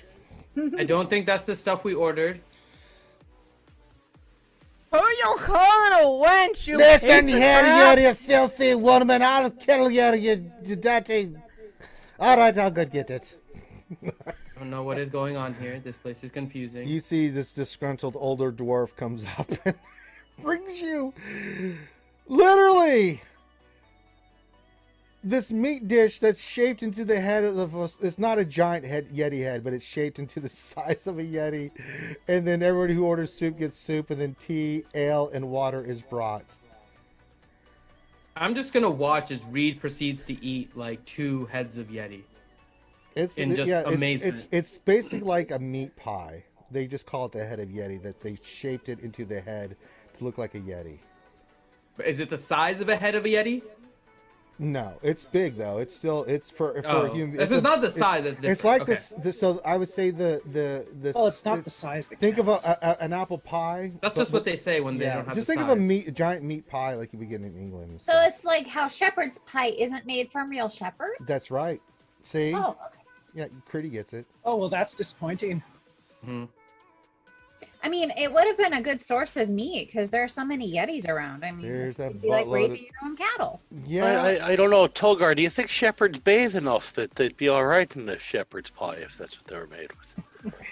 As a 6-year dietitian back home, I just want to say You don't that have a Yeti damn makes clue. a delightful. I have no A idea. Yetitian? No idea. Ray, do you take a bite of this? Oh, absolutely. This is the most meatiest, gamiest, fattiest, graviest meat pie you've ever eaten. You think it's delicious. I'm glad I have the soup. I'm gonna try the pie now. You try the pie. Yeah, I'll try it, It too. is very gamey. It's really for Reed, being who he is, it's perfect. Hadlin, perfect. Drom, perfect. Balin, it's off-putting because you're not used to eating this kind of gamey kind of meat. The soup is just an onion soup. It's okay though. It's not bad. Can I try to put little pieces of the Yeti into the soup and then eat it with the soup? It doesn't help. No. Can I see that Balin's having trouble with the Yeti? Yeah, he's having problems. I'll slide him over some salt. Salt helps try a that little out bit. Yeah, a little bit of salt helps. How is this cooked? With fire? No, you have to ask the cook. That would be Geek Girl. No. From what I can tell, is it like You have no idea. You're not a chef. Medium well. You have no I can idea. tell if it's like red inside. You have no idea, man. Hey, Balin. That You Wagyu need to make it like version again. spicy or something so you don't taste the meat, because I can do that with prestidigitation. I'm thinking I might can do just. things. I'm thinking I might just char this a little bit. Okay, go for it. Is there like a candle? Please don't burn Is there down a candle? Yes. Okay, go ahead and use a candle. Balin, you use a candle to try to. Is there? And we have like a fork. You have a fork. Don't you like Okay, know a so I'm fire gonna- spell? Geek gonna- Girl, you see this piece of shit ruining I'm gonna your stab giant the Yeti meat. head pie Yeah. with a. I'm gonna take a he's meat. taking a piece of meat and he's I'm taking. gonna stab it with the fork. He's stabbing it with a I'm- fork and he's I'm gonna using put it candle. directly above the candle, and then I'm going to use control flame to enlarge it so it cooks it, and then I'll bring it back to normal size. And Roll a then I'll see- D100. Okay. See, now in real life, few have done that in a pub with some haggis that will have been fighting words. 7. Bad Oh, dear things Lord. happen. You create a giant poof of fire that cooks it to well charred, Finn. Perfect. That's what I wanted. So now I will eat said charred Yeti. It tastes worse because it's charred, ashy meat. I don't think charring it works. Now, Geek Girl, you see this. You see this piece of crap take your delicious pie meat and burn it like it's just damned, right? And just start and eats it. What do you do? Crank! Get that piece of shit out of my establishment.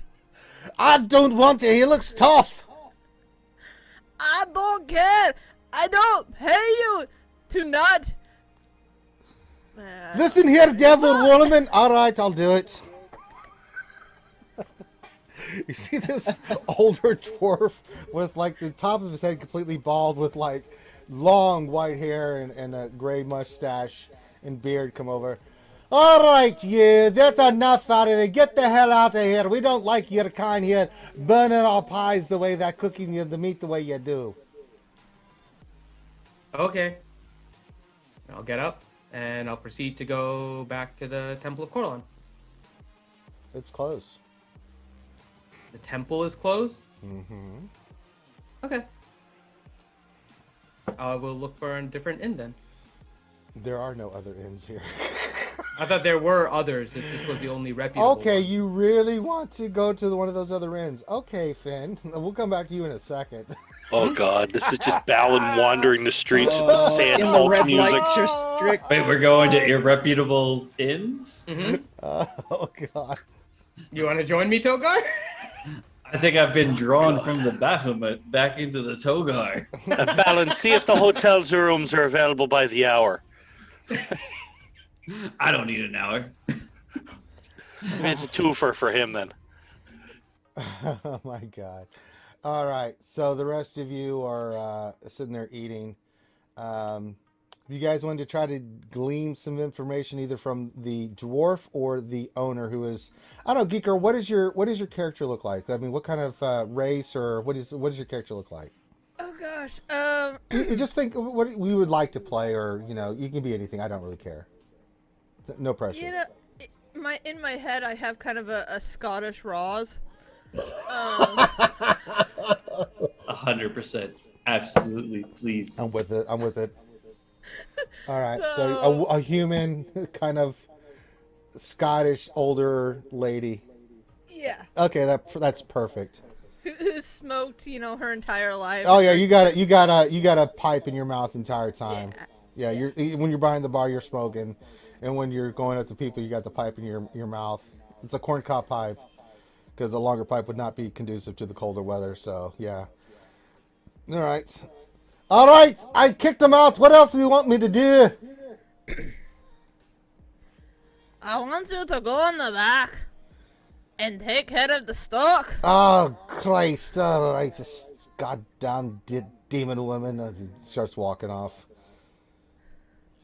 All right, you go check on them. You guys want to ask her any questions? She's there. She knows she's from Pelvic Village. I'll wait until she comes closer, and then I'll. She's there. There she is. She's checking on you guys. She's got this rough look. She's actually not. She's. I would say she's athletic. More of a giant size kind of a woman, more barbarian than anything. But really gray streaks in her. More gray than red, but there are some red still left in her hair. And huge tracts of land. No, Drom. Do you want to not hear again? That's what I thought. Okay. If you want to ask her anything, there she is. Ma'am, do you have any books? You don't even. I like to read. You despise books. Do I look like a woman who likes to read? Well, you should read because reading is like an adventure that your brain takes. If I want an adventure, I will go outside and go kill something. Okay, so you have a point.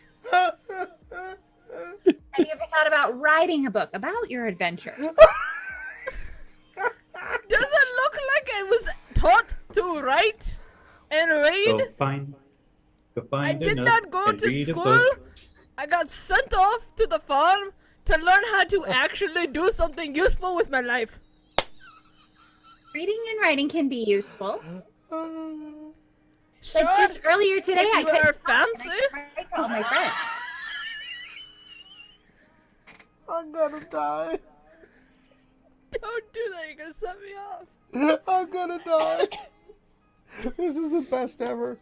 So do you have a dessert menu?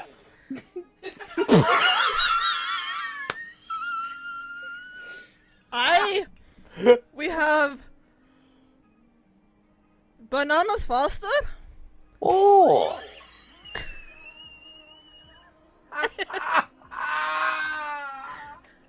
We have a lovely goat creme brulee. That's fantastic. I'll have 3 of each of them. Make a deception check there, geek girl, because that is full. You're full of shit right now. I'll do that for you. Or I'll roll for you. I'm sorry, you don't have a dice. I apologize. Ooh, she got a 24. Cognac, Johnny M, make a wisdom saving throw to see if you believe her. I want to believe. Yes, I rolled a 5. I totally want to believe this.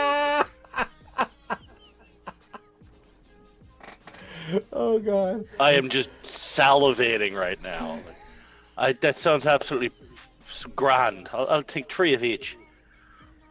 Can I buy some of what you're smoking? That's really good, apparently. Okay, you want some too. Okay, Hadlin wants some too. Okay, you want? No, I want some of what she's smoking. I said. No, you have to make it. You have to make a wisdom save to see if she's full of shit. Oh no, but that was she's smoking. I wasn't actually. Oh, yeah, she's that. Yeah. I really just want some of what she's you really smoking. do want some He's of just that. looking Yeah. to score a dime bag. Like, Yeah, We've been traveling for a while. You give the dwarf some of your tobacco. You want to try to smoke it up? You can, buddy. Thank you, ma'am. Been Make a traveling for while. Constitution. You gonna try to smoke it? Yep. All right, make a Constitution saving throw with disadvantage.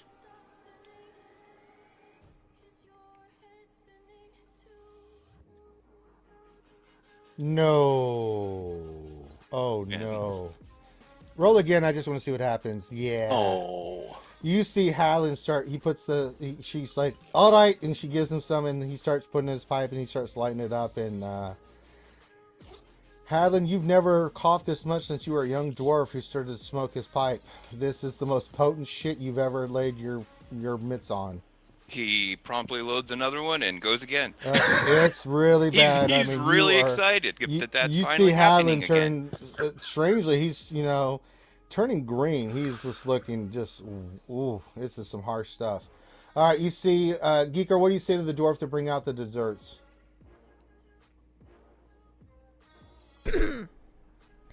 Oi! I'm in the back doing what you said! Flambe! Oh, Get your ass out here with the fire!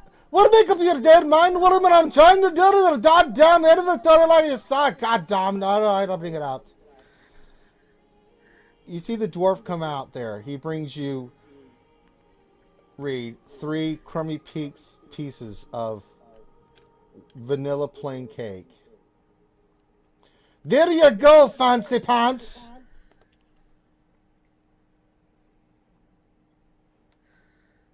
Thanks. You're welcome, I guess. I'll proceed to eat them. All right. Make a Constitution saving throw.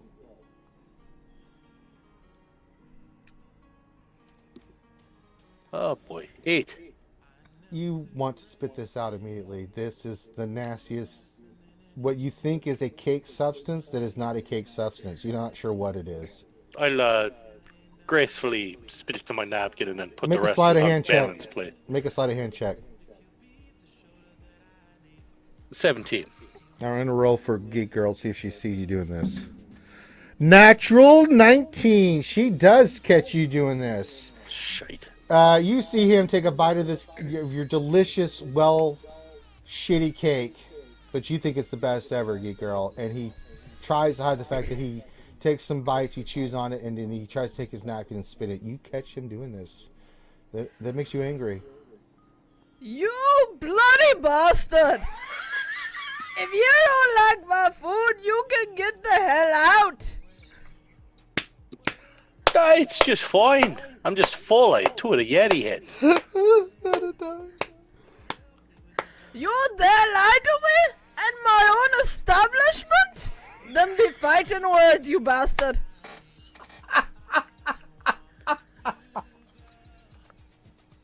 So I'll stand up, I'll throw a few gold on the table, I'll walk out. Oh, God. Oh, Jesus Christ. Oh, my God. Oh, God. All right, I got to stop for a second. Slugmug rated us with a party of 11. Slugmug, thank you. Welcome to the 5-year celebration. We're doing D&D with everybody right now. Mr. Bojangles just gifted 3 tier 1 subs. Thank you very much. Slugmug with 100 biddies. And it says, happy 5 years, RSG. Thanks for the good times. Thank you, Mr. Bojangles. Thank you very much. Thank you, Slugmug, for the raid. And thank you for the happy 5-year wishes as well. All right. Reed, you've been kicked out of the bar in place. I'll look for Balin. Make a... I'm not muted. Make a investigation check because you have no idea where the hell he went. 27. You find Balin and you've come up to a very, very, very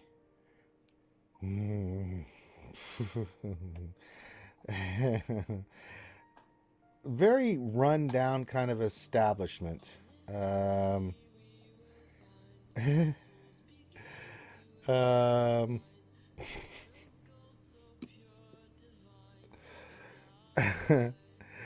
You find this establishment called the Skinny Salt. And you see there's a couple women of the night sitting outside, and one of them doesn't look the prettiest. One's okay. Bailey's just sitting there staring like he doesn't want to go in. He's just staring there like, I don't want to go there. I'll walk over to Bal and I'll sort of slap him on the thigh and say, come on, they're too young for you. I'll drag him inside. You hear one like, oi, are you looking for a good time there, short stuff? I can hook you up. No, I'm not into taller women, and he's not into younger ones. Oh, let him speak for himself. What do you think there, young lad? You want to run with a true champion? I am not into younger women. And then I'll proceed to walk in. No, you just walk by. You walk in, and you can see that you see a guy. He really looks just rank. He looks up, he's like, all right, more customers. What do you want? How much? What are you looking for? We got all kinds of flesh here. Is this an inn or not? If you're paying for the company of a lady, you can sleep here all night if you want. Can we get a room without one? No. All right, see ya. How much is it for the price with the woman? 2 gold. For how long? For the whole night. I'll give you 5 gold for me and my companion without a woman in the room. Make a persuasion check with advantage.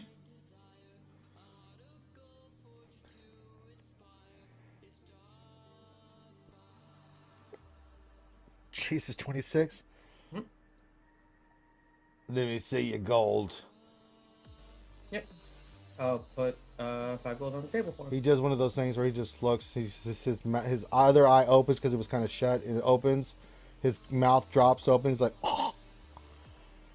And then he's like, "Oh, good sir, one of the finest rooms we've got here. You and your friend can stay here. Hold on." Just make sure we're not disturbed. Demeanor changes. Oh, right, sir. We won't. No one will fuck around with you tonight. And here we go. Here's the key. Good night. Have a good night's sleep. Thank you very much. Yeah. The room, actually, when you go through the room, it's not bad. It's got 2 beds. It's nice.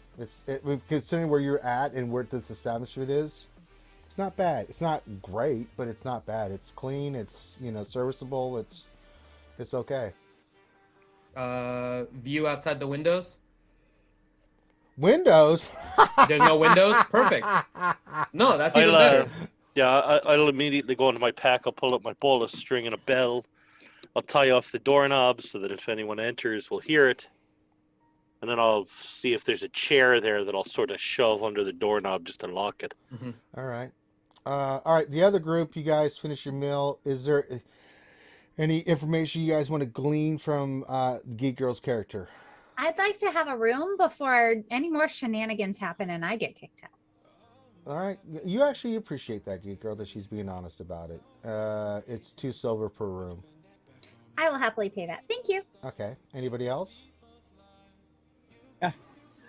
I'd like a room as well, and I'd also like seconds on the Wendigo, or what the what do you call it, head thing? That was tasty. The Yeti heads? Yes, that's the one. Right. Easy enough. I would also would like a room. Yeah. I think everybody gets a room. It's not a problem. 2 silver. Does anybody want to talk to Geek Girl? Well, we got a hype train going. When the hell did that happen? A few minutes ago. Well, no one said anything. Oh my God! God! Want to interrupt your accent work. I know, right? Wow, we're already at level 2. Jesus Christ! All right. Well, thank you for the hype train. Wow, you guys are amazing. Let's keep it going. Okay. Does anybody want to talk to Geek Girl to gain any information?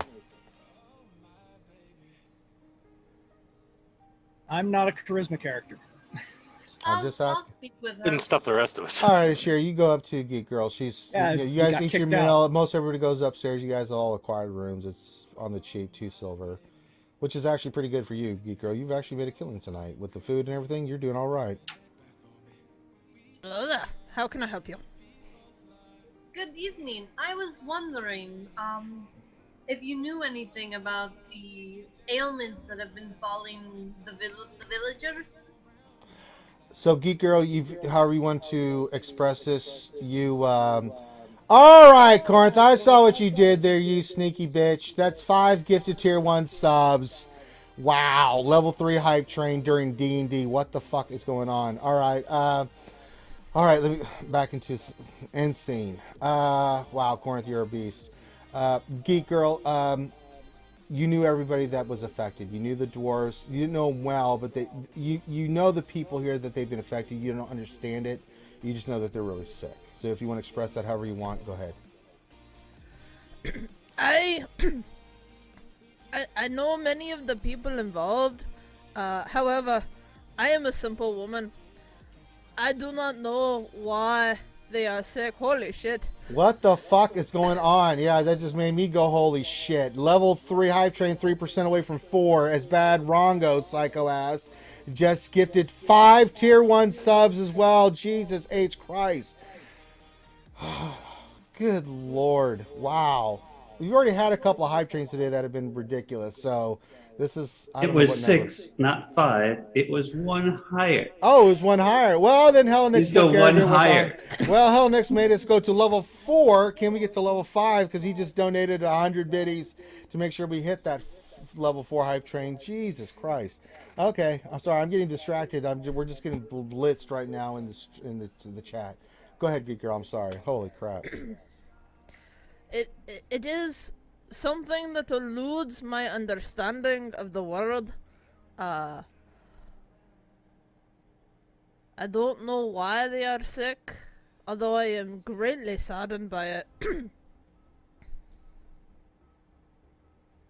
You don't know anything that connects them to each other, or was there like a party, or are these all friends who hang out regularly? Do you know any of that sort of stuff?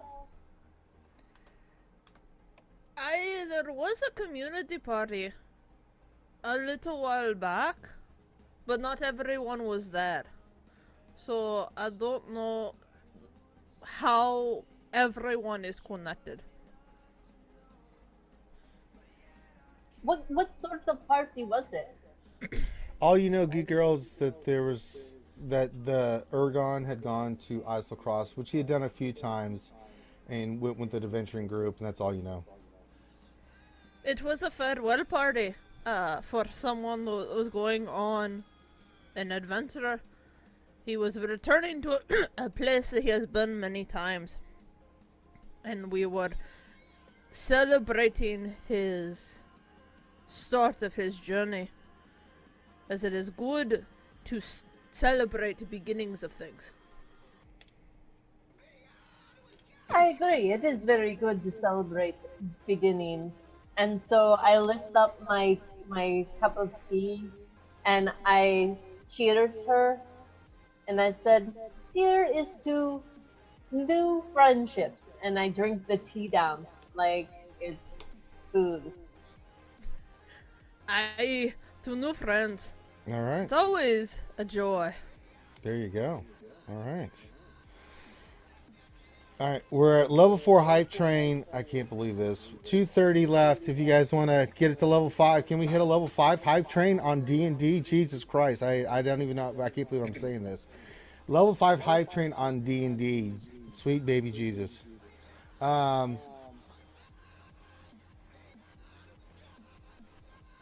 Is that Loki? Who's okay? Sorry, I just had a message here. No, it's not Loki. Someone's echoing. Is that you, Geek? Somebody's echoing. Let me check. Hold on. I have mine muted, so.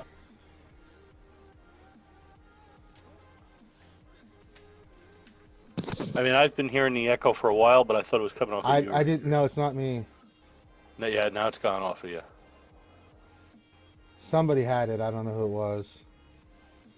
I mean, I muted Loki, so.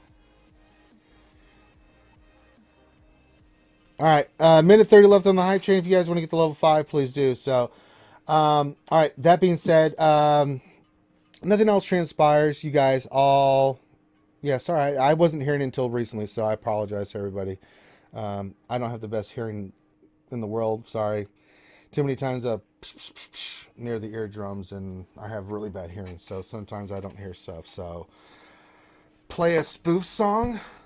I will do that. We'll end this because we're getting ready to end the D&D stuff.